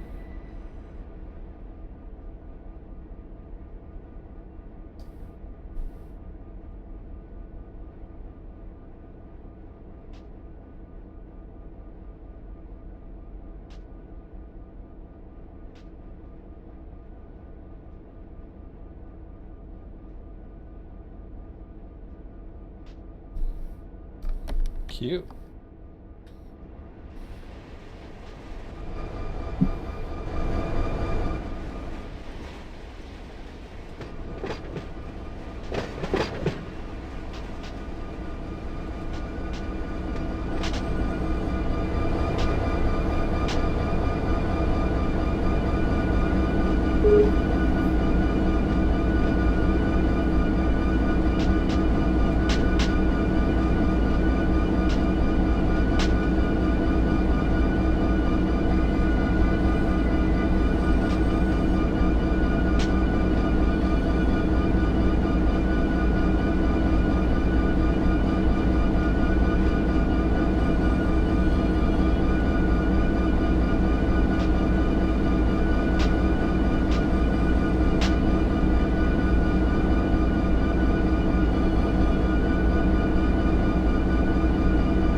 Need that much room either.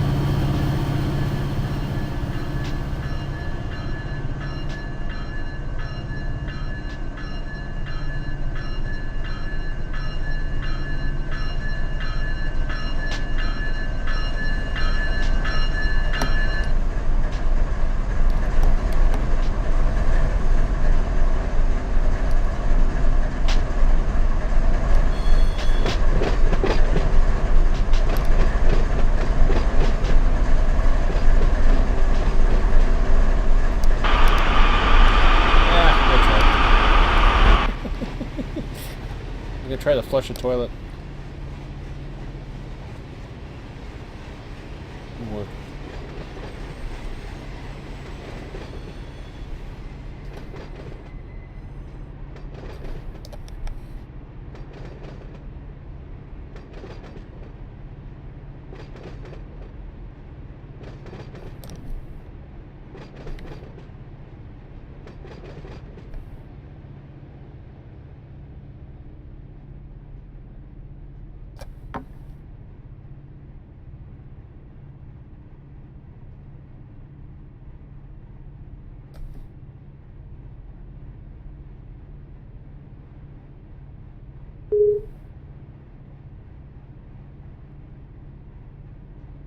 I actually haven't found. Well, I haven't found it yet.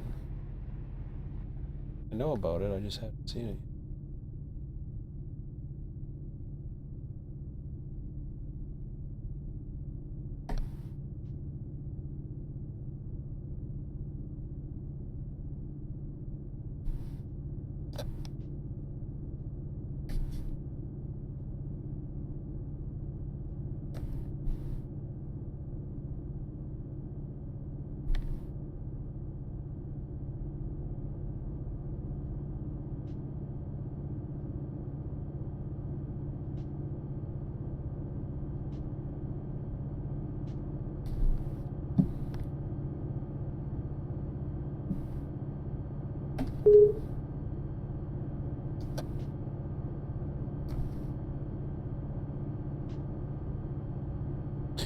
Um,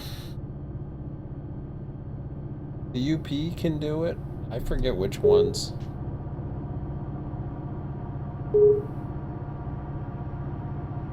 Yeah. There's some that don't though. Or something. Some of the ones don't. I forget which ones.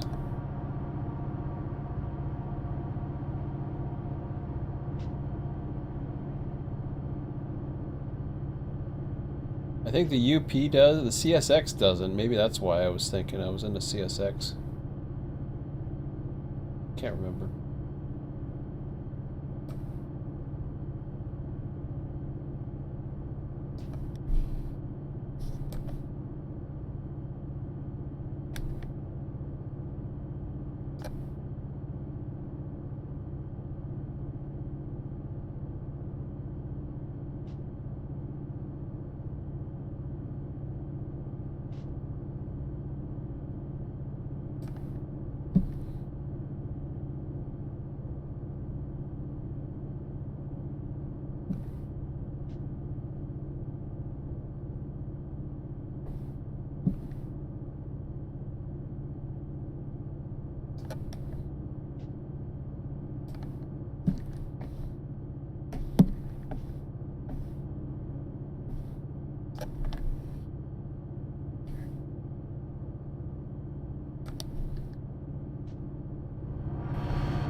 It's the 70s.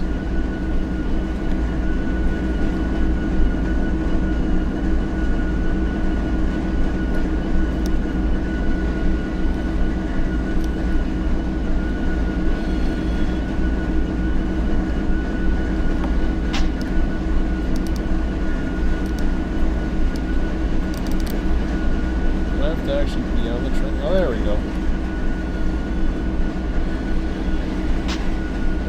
Oh. Screwed it up.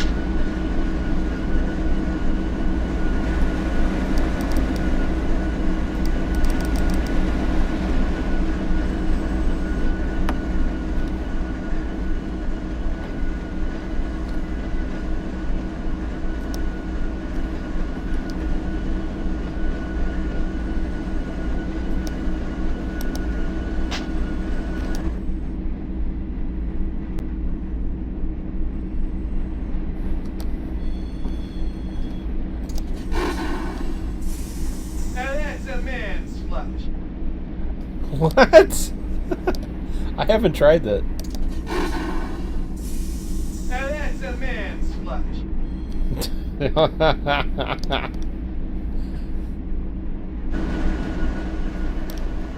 Oh my god.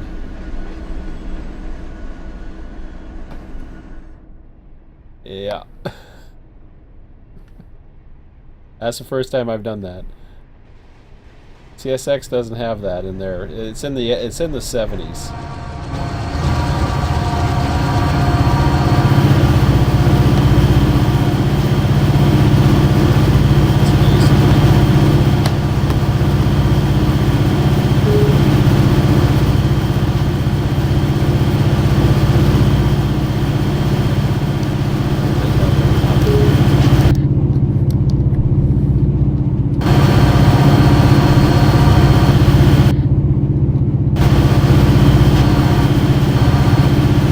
Yeah, just the UPs.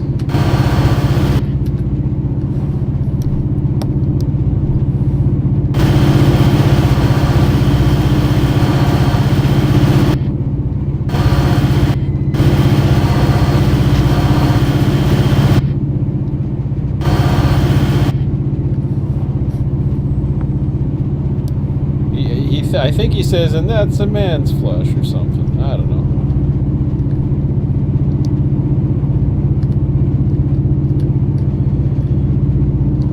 I can't move anymore. That's weird.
I was wondering what this train was. So this is like a through manifest that just passes right through.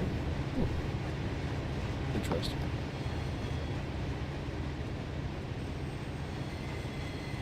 I didn't know there was a train that did that.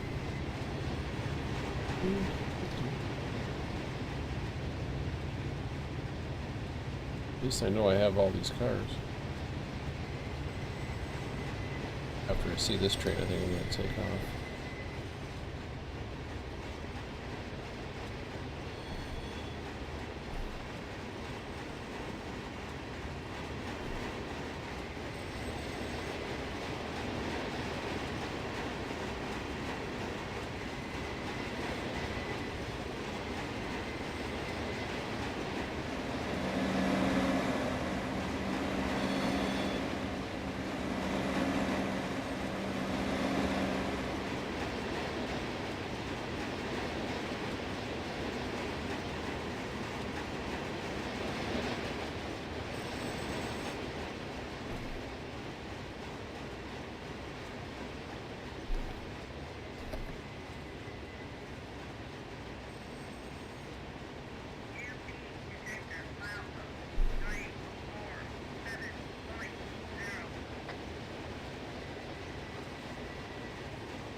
Yeah, it sounds like a plan. We'll see. See how things go.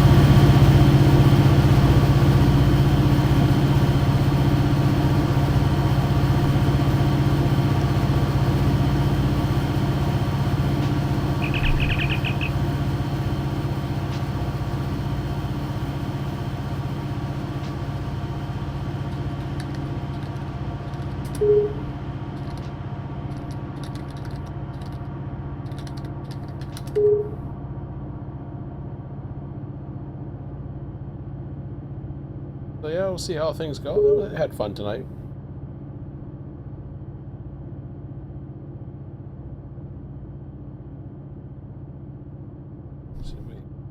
Simulator right here. Boom. So yeah, 11:10 p.m. Eastern. Yeah, as I said, definitely some fun tonight. Um, it beats the hell the frustration I was going through, so that's a good thing. Let me just take a look at my calendar, or look at the calendar, and see what's going on. Let's see here.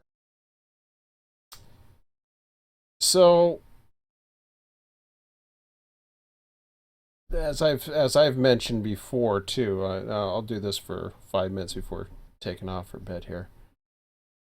Mondays and Wednesdays are ideally the time that I have the most. Now, I don't necessarily see, actually, Mondays actually work out pretty good. Oh, I shouldn't say that. Trying to think about that one for a second. How does that usually work? Sundays I usually sleep in. So it's Sunday night that I don't get much sleep. So Monday I want it, but I usually don't get it. Generally, I like to end my night around 11 o'clock. That doesn't mean I'm going to get 8 hours sleep. Probably means I won't, because I'll be up at the toilet in 6 hours. So that ain't going to matter. And then I have a difficult time getting back to sleep, especially when there's an alarm set. There's an alarm set, I got 2 hours. It just, I'm constantly, my body's trying to wake up after the 6 hour mark. It's crazy. The only time I sleep good, and I'll sleep 9 hours, is when I'm on vacation or if I don't have to wake up. So Sundays are my sleep-in day. Works out real pretty good. Usually get at least 8 hours sleep on a Sunday.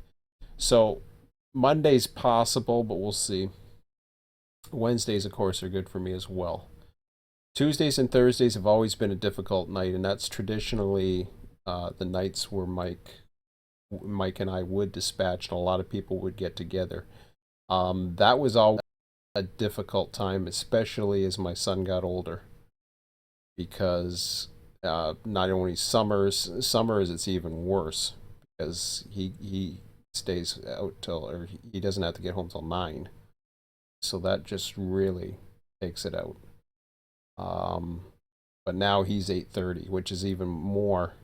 So Tuesdays and Thursdays are pretty much out of the question. I'm not gonna do anything on those nights. Fridays I'm with my son. Saturdays I'm with my son. Again, he may be interested in running. He's definitely going to be running in ski session, and that is coming up on December 10th on the Sunday. He's running a 12-hour session that day. So I already, as far as I know, I'm having my son extra time that day because on the 9th I have a Christmas party. I'm giving him up for a few hours at least, go back with his. So that's a night. That's a day I will be running. Other than that, I'm kind of in a. Let's see. I got a little bit of time to yap here. I'm kind of in kind of a holding pattern. I'm not 100% sure. Certainly, I don't know if I'd be doing this all the time. I used to do this on a regular basis, and then it became, it can get old real quick for me. And certainly changing it up and doing a dispatcher once in a while, doing a run once in a while, certainly might be exactly what I'm looking for. I'm not sure. Again, like I said before, for me personally, having the to me it's really up to Run8 what they want to do. They I I hate to say I don't know. I mean, I know they have their plan and their baby and their goals and all that other stuff, and I know they're busy. They can make a lot of money if they really wanted to. If maybe they're not interested in money. Maybe they're just interested in doing their own thing and doing it their way, and they don't care. They're passionate about what they do. I mean, they take advice. Don't get me wrong. They take advice and ideas. I see some of my ideas in here. I mean, there's certainly some of my ideas in what you see in Run8. Not, I would say probably maybe 1%, but if that, I can't remember which. Oh yeah, the one I was using tonight, the Shift one and the Control one and stuff like that. That came from me. As far as I know, that was something that came from me a couple years ago. I thought, yeah, it'd be kind of cool to save a position or whatever, so you can switch between. You're doing multiple, and sure enough, they took up on it. I don't know if I was the only one that suggested it or they already had that idea, but suddenly it came. So that's cool. There's a lot of other ideas that are out there. A lot of people have a lot of ideas. It's not so much that what they do with the ideas, it's kind of letting people know what the hell's going on. Because honestly, I don't know what's going on. I hear rumors. I hear Facebook. I don't know. And it's very frustrating. I don't get me wrong. I understand what it's like to have some pressure to produce something. I understand how, what it's like when, people are expecting something or posting messages, hey, you quitting again? I'm like, yeah, I'm quitting, whatever. Of course, I'm not in the payware right now, so everything I do is for free, so it really don't matter, or it shouldn't. But I know what it's like. Um, Maybe I don't know what it's like. I don't know. I think I do. And to me, they're in no there's no competition for them as far as I'm concerned. Sure, they may see it as competition with the others. If they're looking for the casual gamer, well, fine. But they can't be looking for the casual gamer right now. At least I can't see how they would be, because they're not appealing to what the casual gamer wants. Casual gamer is going to want a lot of roots. The casual gamer is going to want to have editors. The casual gamer is going to want to have, I mean, not the casual gamer, the casual train simulator guy. They're going to want to have all the stuff that made Microsoft Train Simulator, Open Rails, and I guess Train Sim, whatever the hell it is, made that great. That's what they're going to go after. So if they're going to go after that, they're barking up the wrong tree, because they're never going to get it. The people are going to stay with the eye candy. They're going to stay with the editors they like. They ain't going to get a rat's ass about the physics. They're not going to care. And as far as multiplayer, well, maybe that might get them, but I don't think so. I don't think multiplayer is enough, especially when Open Rails, I don't know what the hell they have for multiplayer, but they got something. I've never tried it. I've never seen it. I don't care, because as far as I'm concerned, Open Rails Microsoft Train Simulator is a dinosaur. I don't care how many routes they have. Notice how I've never gone back to Open Rails or Microsoft Train Simulator, despite the fact that I'm just begging for another route to come up. I don't care. Why would I go? It's like comparing ice cream to horse manure. Quite frankly, Run8 is the ice cream for me. I would not go back to Microsoft Train Simulator. Not on your life. It'll never happen. I don't care. I don't care what route is in. I don't care. I don't care. Even if Open Rails is somehow going to be doing this, that, and all kinds of other things, Open Rails is basically dealing with a backbone. Yeah, I understand there's some great programmers and they're doing all kinds of stuff. Open Rails is dealing with a old format that doesn't work. Might work for some, it might work for, I'm not talking about, I mean, yeah, for the sharing and all that other, and activities and all that other crap. But see, that's the whole thing. You can't have the open world sandbox. At least I don't think you can. I don't know how the hell they could ever accomplish that. I honestly, it would baffle me to think that Open Rails could possibly do that. And if they did, I don't even know if they can modify the physics. There's so much about that I just don't know. I don't know what they could do, but I don't think they stand a chance at being able to get it. And if they do, hey, I wish them all the luck. Maybe I'd have to take a look then. But I doubt it, because I don't know. I just doubt it. It's not even. I understand it's their own simulator, but no.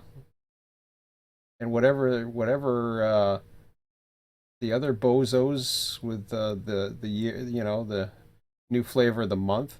I heard what the hell did I hear? GP40 or something came out with Train Sim World. Who cares?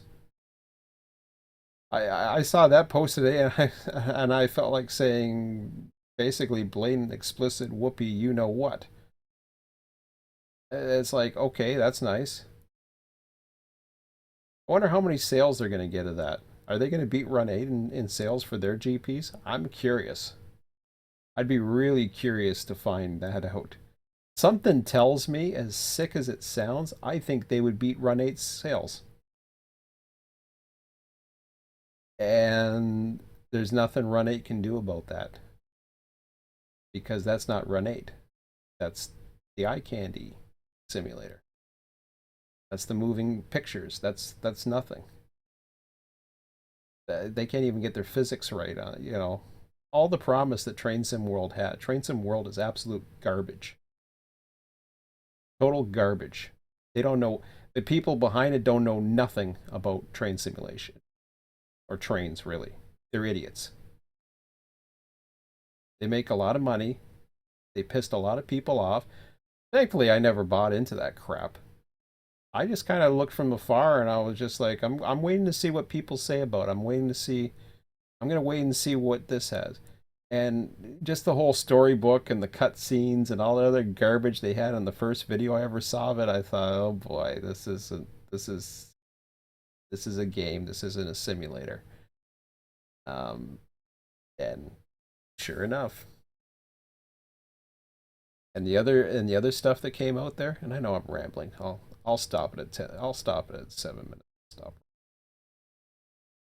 So, I mean, Train Sim World, forget it. They don't stand a chance. They've lost so much of respect or influence or whatever the hell they had, whether it would be from the European guys. You look at the Train Sim forums. I mean, that's the only place I really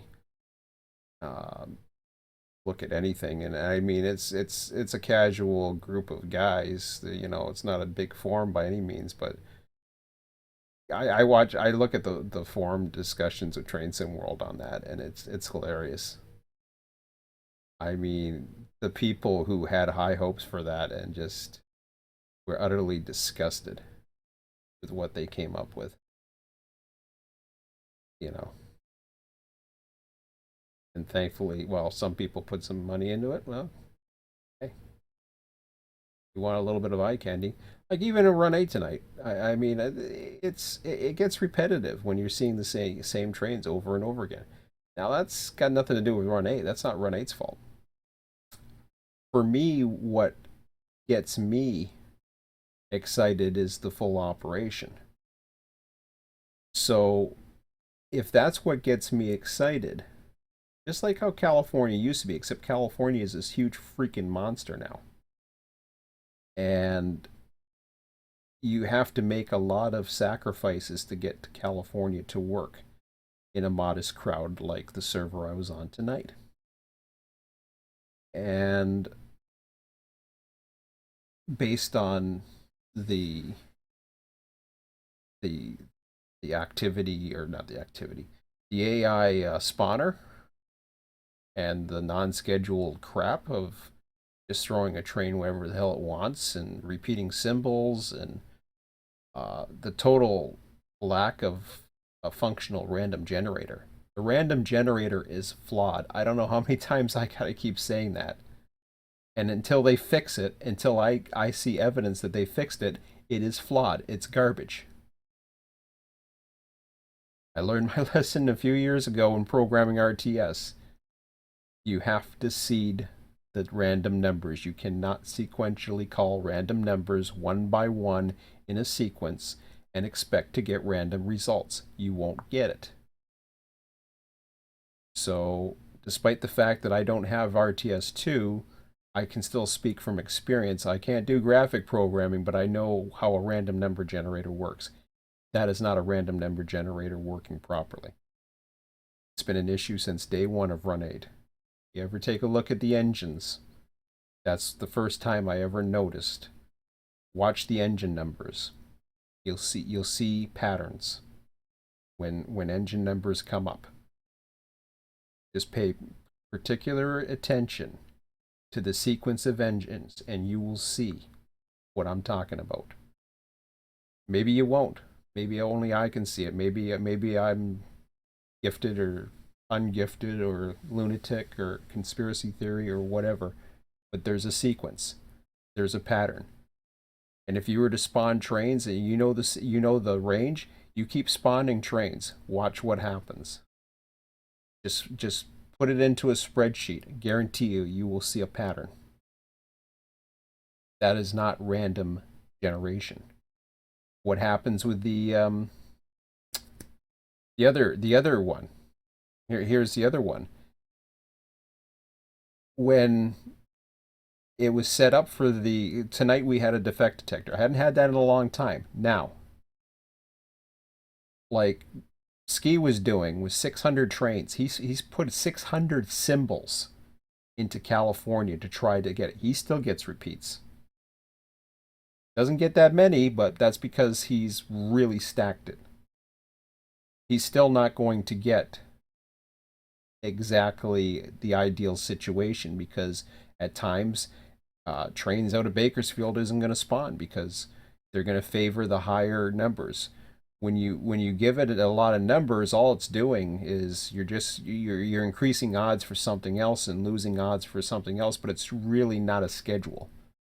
All it is a probability. That's and then you're dealing with you're not dealing with a real probability, you're dealing with a random factor that is flawed in calling those probabilities.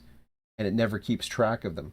From session to session to session, you're not going to have, and this is what I found in the dying days, the last ones that I did in Florida, I found that suddenly I wasn't getting manifests. And what do? When you don't all of a sudden you're supposed to be pumping or whatever or trimming the yard. What was I going to do? Make a bunch of trains and then just sit around and twiddle my thumbs because no trains are coming? And then I don't know when the next train's coming? And then suddenly I get bombarded by 20 trains? I mean, I know in the real world that happens sometimes, but not quite at that level. So it is it's got to be dealt with. And from what I understand, like I said, these are rumors again because that's all we can rely on is rumors. And the funny part is you're not allowed to speculate on certain things on certain forums, which I find ironic because it's one of the only places that the developers just seem to want to tell you about anything. I know I'm being hard on Run8V2. I don't care. I honestly don't care anymore because you know I'm this close to just saying screw Run8V2. I mean I'm this close. And if it wasn't for Southwest Simulate or Southwest Forum or Southwest Server, yeah, you know what I'm trying to say. If it wasn't for them to have something like that happening right now, I don't know what I would have been doing tonight. I don't have cable TV right now. I'm getting tired of watching YouTube. Yeah, I can go into some of my other programs and I could probably program a few things too. But we'll see what happens down the road. Like I said, I'll give this a chance and see, but I can see this getting old real quick, especially as it's nothing. How would you say? It's nothing. Hmm, how do I want to word this one without sounding ungrateful? It's nothing that they're doing particularly right. I mean, some of the differences, like I said tonight, are very minor compared to what I would do. One of the things that stands out for me is the time of day. If I'm running at the same time of day every night and I'm not progressing and seeing development or the flow, and I'm not part of that, suddenly I feel like, okay, well, yeah, I work the night shift normally. Well, we know railroaders run all kinds of trains and all kinds of shifts, so that's not true. They could get called in the day, they could get called in the night, they can get called in all over the place unless they're working a yard job. Um, so variety certainly helps, and there's plenty of variety when you have a lot of positions that are available. And for some people that's okay, but like I said, even running tonight, the meets as once as they were exciting for me, they get old quick. Um, that's just the way it is. And this is one of the more challenging. This is the more challenging routes out of all three that are available. So yeah, I don't know. See, and I mean dispatching, yeah, I'll see what happens. But I'd love to see. I mean, I was in love with that hump yard in Florida. I really was. I know it's past 11:30, but I was really intrigued by it. And these are issues that they will fix. I understand that. So once they fix them, that's fine. We still have that random number generator garbage. We still have the random train spotter garbage. Is it going to be dealt with? Does anybody else besides myself care about it?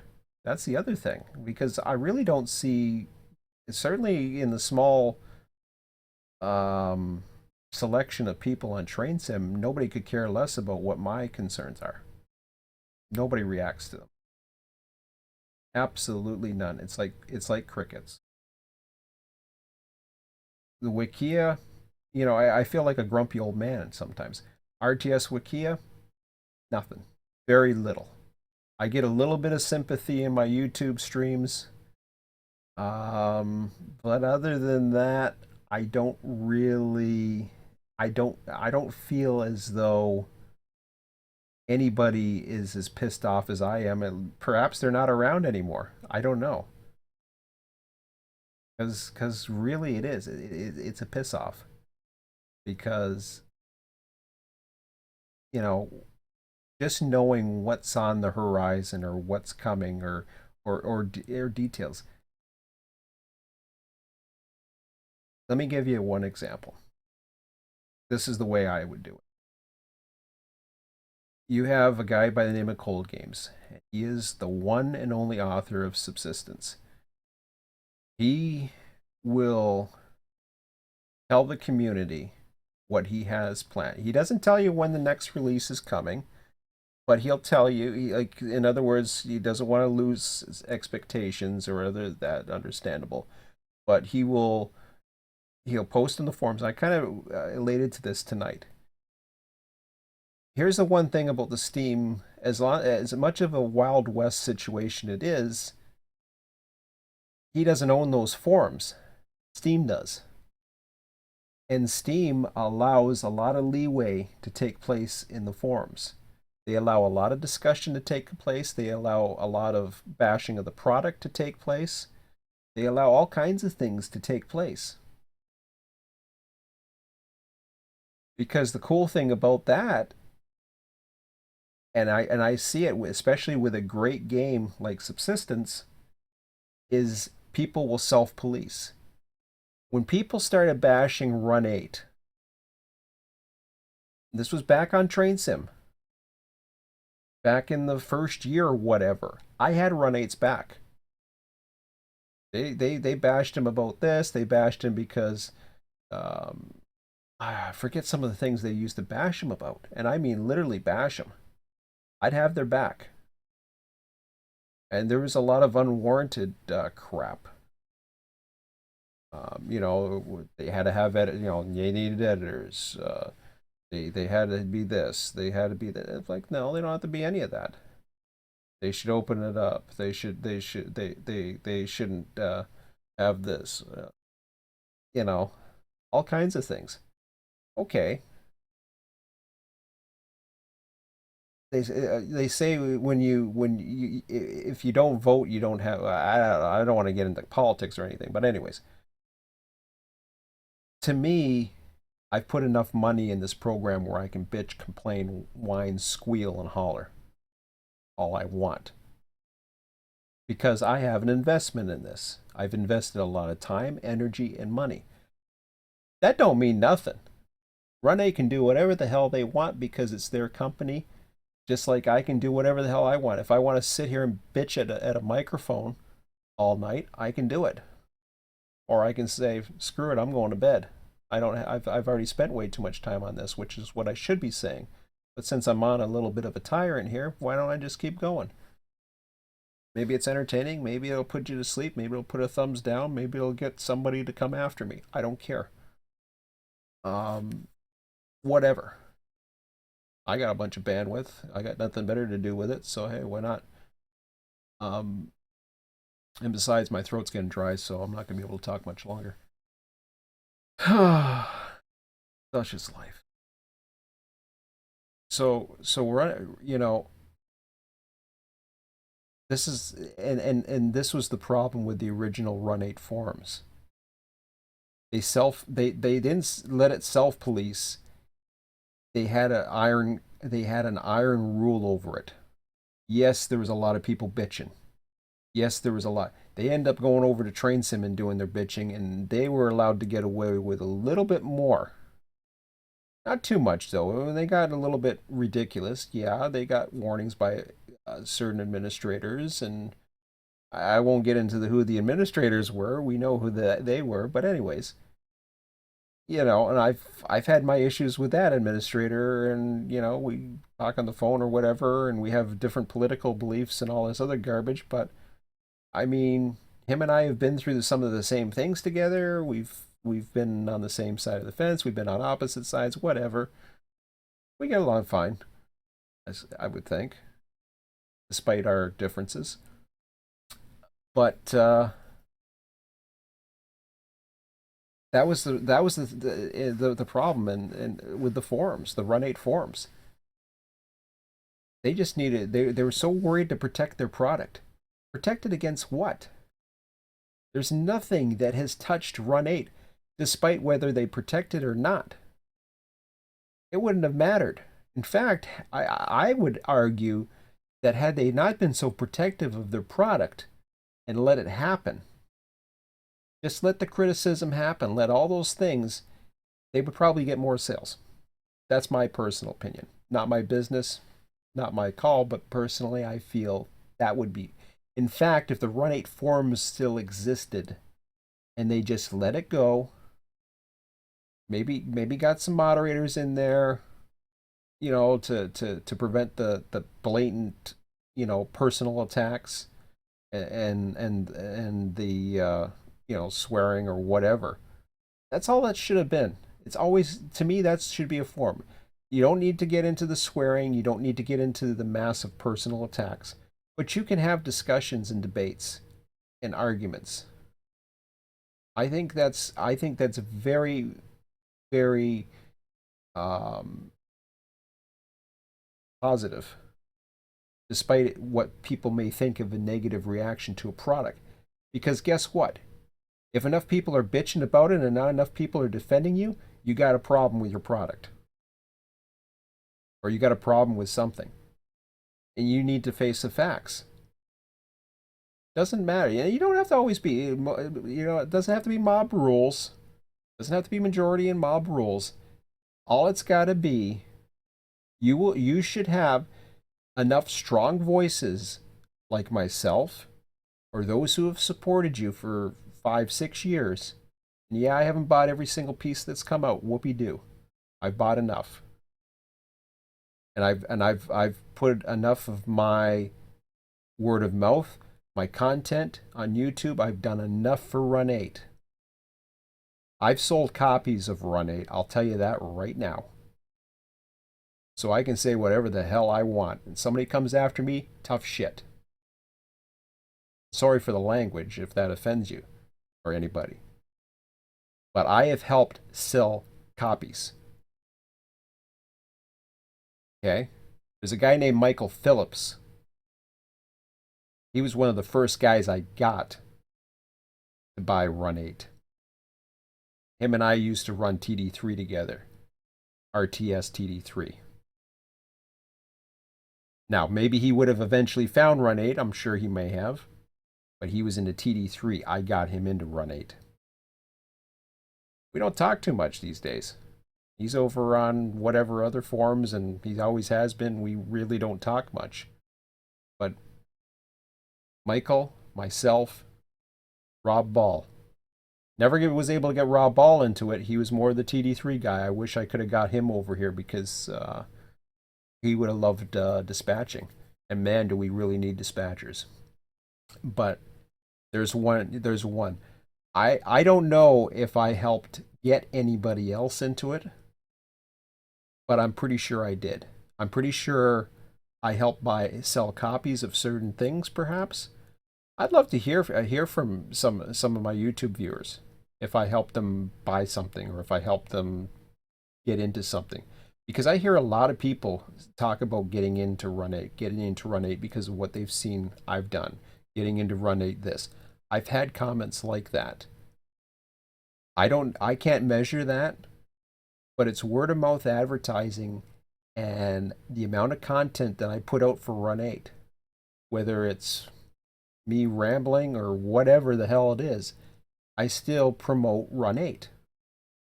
And yeah, I'm being negative about it, or I'm being critical about it, I should say. I'm not being negative. I'm offering suggestions. If they get their act together, let the guys who are passionate about it be policing. Just let people know what's going on.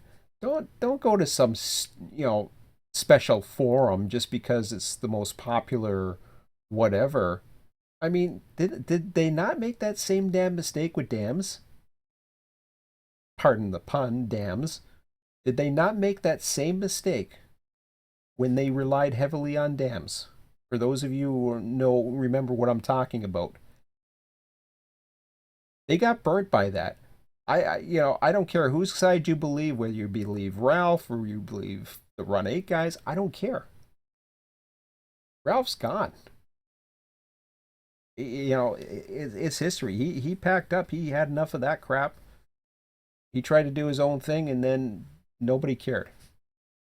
And I don't care as far as there's enough people that care enough about what I do or continue or whatever. So I'm not worried about that anyways. I could care less.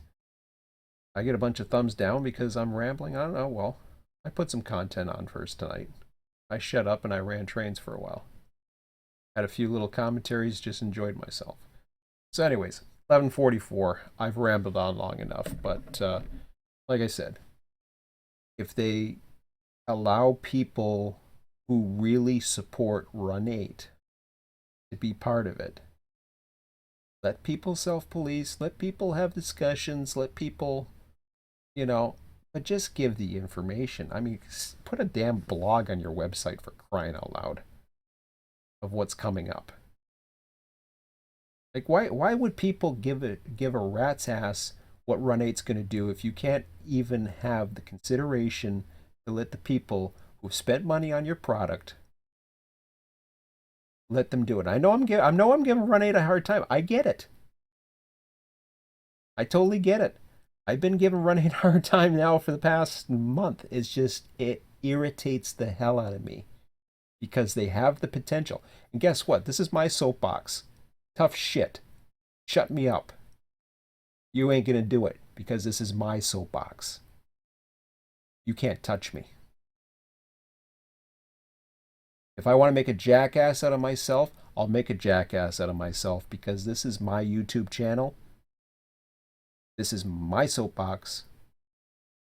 That's the one place I got the voice. If you guys are hearing this and you're still listening to my ramble on and you support what I'm saying, please let me know. Just post a comment in the if you're not, it's okay. It doesn't matter. It's good for me to get it out of my system because, I really, really want to see Run8 succeed. What Run8 is doing right now to me, is a slow death. Yeah, death. I don't think they're as strong as they used to be. And that's because of a lack of communication and dealing with special groups. It's the same mistake they made in the past. They're repeating it. I don't care. They might be nicer people over at the depot, and they are. You got people that actually contribute. Sean contributes to the community. He puts a lot of work into what he does for the community. Okay, I can't say bad things about him, and I know I criticize what they do, and some of their admins, some of their back ass, I don't know what you call it, two-faced bullshit decisions that they make behind his back, or whatever, or maybe we don't see eye to eye with different policies. I've blocked him a few times, blah, blah, blah. But the bottom line is he has contributed, just like I've contributed once upon a time. Don't contribute much more except my voice. But really, I'm not very inspired by what's going on with Run8. I mean, they got to show more. I was the first person that said once they had the version 2 came out, I said, guys, take a vacation. You know, like I say anything, I would just encourage them. I was like, man, take a vacation. I mean, you guys did awesome. Because version 2 was such a step beyond version 1, but now you have all that potential in version 2, and it's being held back. Because now you've got these big, huge networks, or you can't really fully take the potential and maximize it out unless you have a train master who can spawn trains and a shitload of people who can run them behind the scenes. They got to run the stuff behind the scenes because there's so much traffic moving in the AI to get things going. I mean, what Southwest guys are doing, it's great. They had to draw back the amount of trains they run. There's other restrictions they have to do. Like I said, I'm not a big fan of 24/7. Just, you know, I'd rather run sessions, but I understand. That's not a big deal. They do whatever the hell you want with your servers. You know, that's just the way it is. That's how they run, and it works for them. So good. Just like with the I remember the names now. Former RTS Florida server, for example, the Northeast, whatever the hell group they are. No, not Northeast, Southeast Rails. I don't know what they're getting. Southwest, Southeast. Okay, so Southeast Rails simulators or whatever the hell they're called. Tom's group. Their main priority has always been switching. And they took the RTS software to the next level. It is amazing what they did. As far as they have dispatchers, but they've never been that much focused on the dispatching side. They're more into the operation and the car forwarding. So, and they got a tight knit group of people. They're not a huge group. Not like, you know, California has a bigger pool. They're doing fine. So how people run their servers, that's not the point. People can do the servers whatever they want. There's plenty of servers out there. I'm sure there's others that perhaps I need to take a better look at. I don't know. We'll see about that. But right now I have I would say my 3 favorites. If I want to go to Florida, yeah, I know where to go, but it's not really my cup of tea. You know, at some point I might get to it. I don't know. We'll see. But Ski's, I like Ski's approach. But it's still gonna run into the limitations of Run8, I'm afraid. At some point, but we'll see how it goes.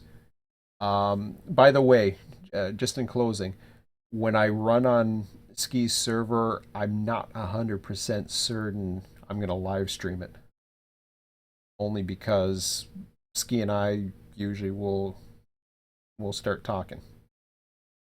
And if we're talking, we're going to go on Google whatever, Hangouts or whatever. We're just going to talk back and forth. And I prefer to do that than the live streams. So for now, we'll see. It's not going to be too much different, but we'll see. Maybe I'll do a little bit of live stream, then maybe I'll do a little bit of conversation with it. I don't know. We'll have to see. Actually, I'll be with my son, so I might live stream. We'll see. We'll see how it goes. Okay, anyways, I've lost my voice, so thanks for hanging out with me, guys, and listening to my ramble afterwards. If you have, hopefully enjoyed the video tonight. And like I said, I'm looking back at the schedule right now. I don't know when I'm going to be doing whatever next. I might do something Sunday. We'll see. I doubt it, but I'm probably going to do other programs as well. We'll see. See what happens. I don't know what's next for me, so my weekend slowly starts now as of Thursday. So anyways, have a good night. We'll talk to you later, and thanks for joining me. Talk to you later.